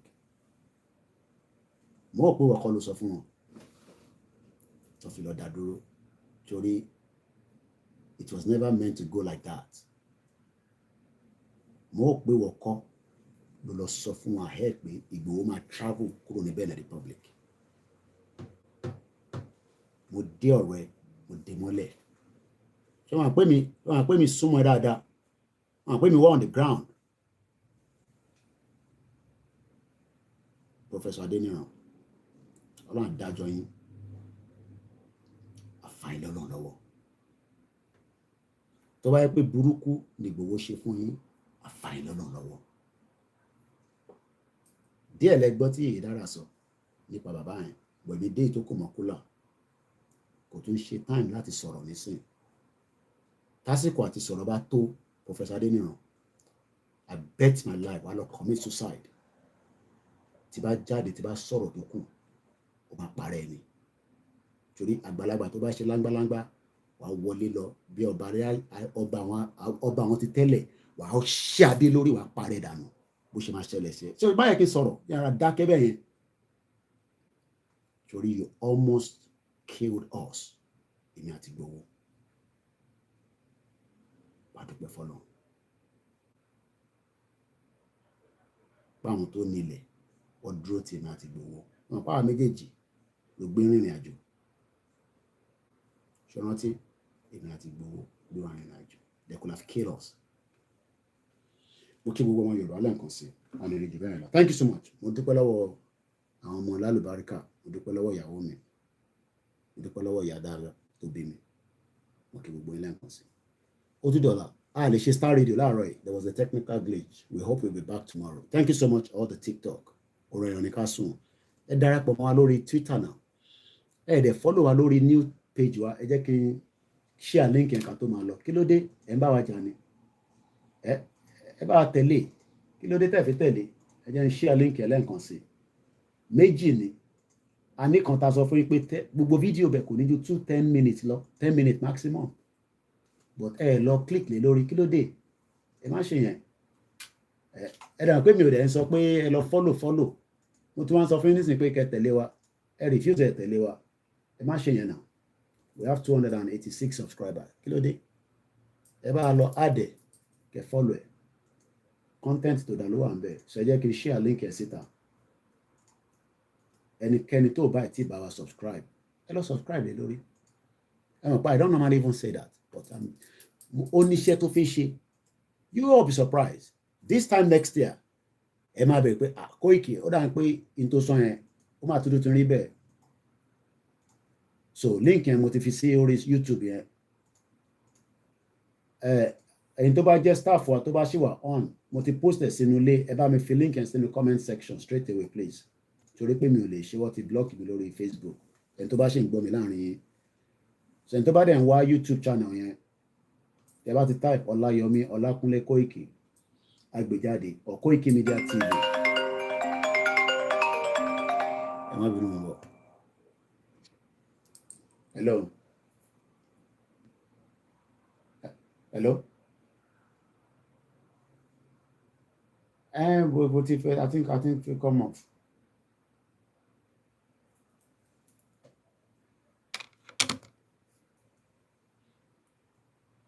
So ẹ bá mi lọ subscribe please. Lórí ẹ̀, mo ti share link yẹn síta. Let's click on that. So link yẹn ló wà lórí kíní. Adé tó fi sórí community kíní mi lórí YouTube. Ẹ gbọ́wọ́lé kẹtẹ̀lé. We're on the right track.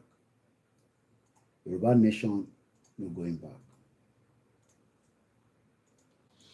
I am your last man standing. Nínú movement yìí. Ó kù díẹ̀ ni. I just want something real.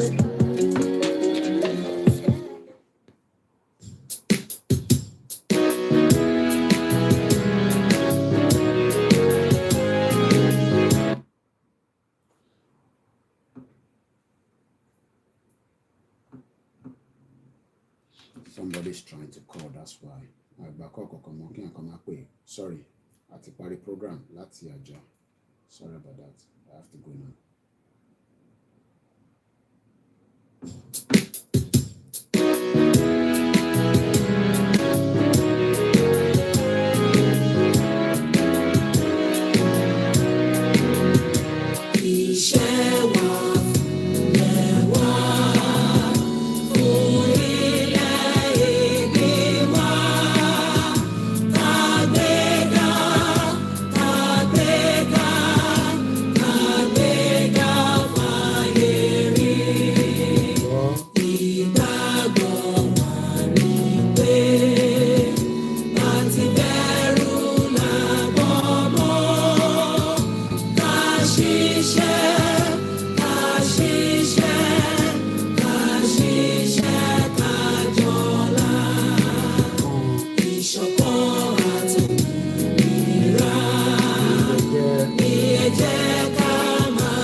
Thank you so much, everyone. Good night all over the world. Yoruba nation, no going back. Shout out to all the freedom fighters around the world. Oran Lamasun, Mukia to Bimilomo, Atamoyawomi, Atamalalbarika, Odara. Bye for now.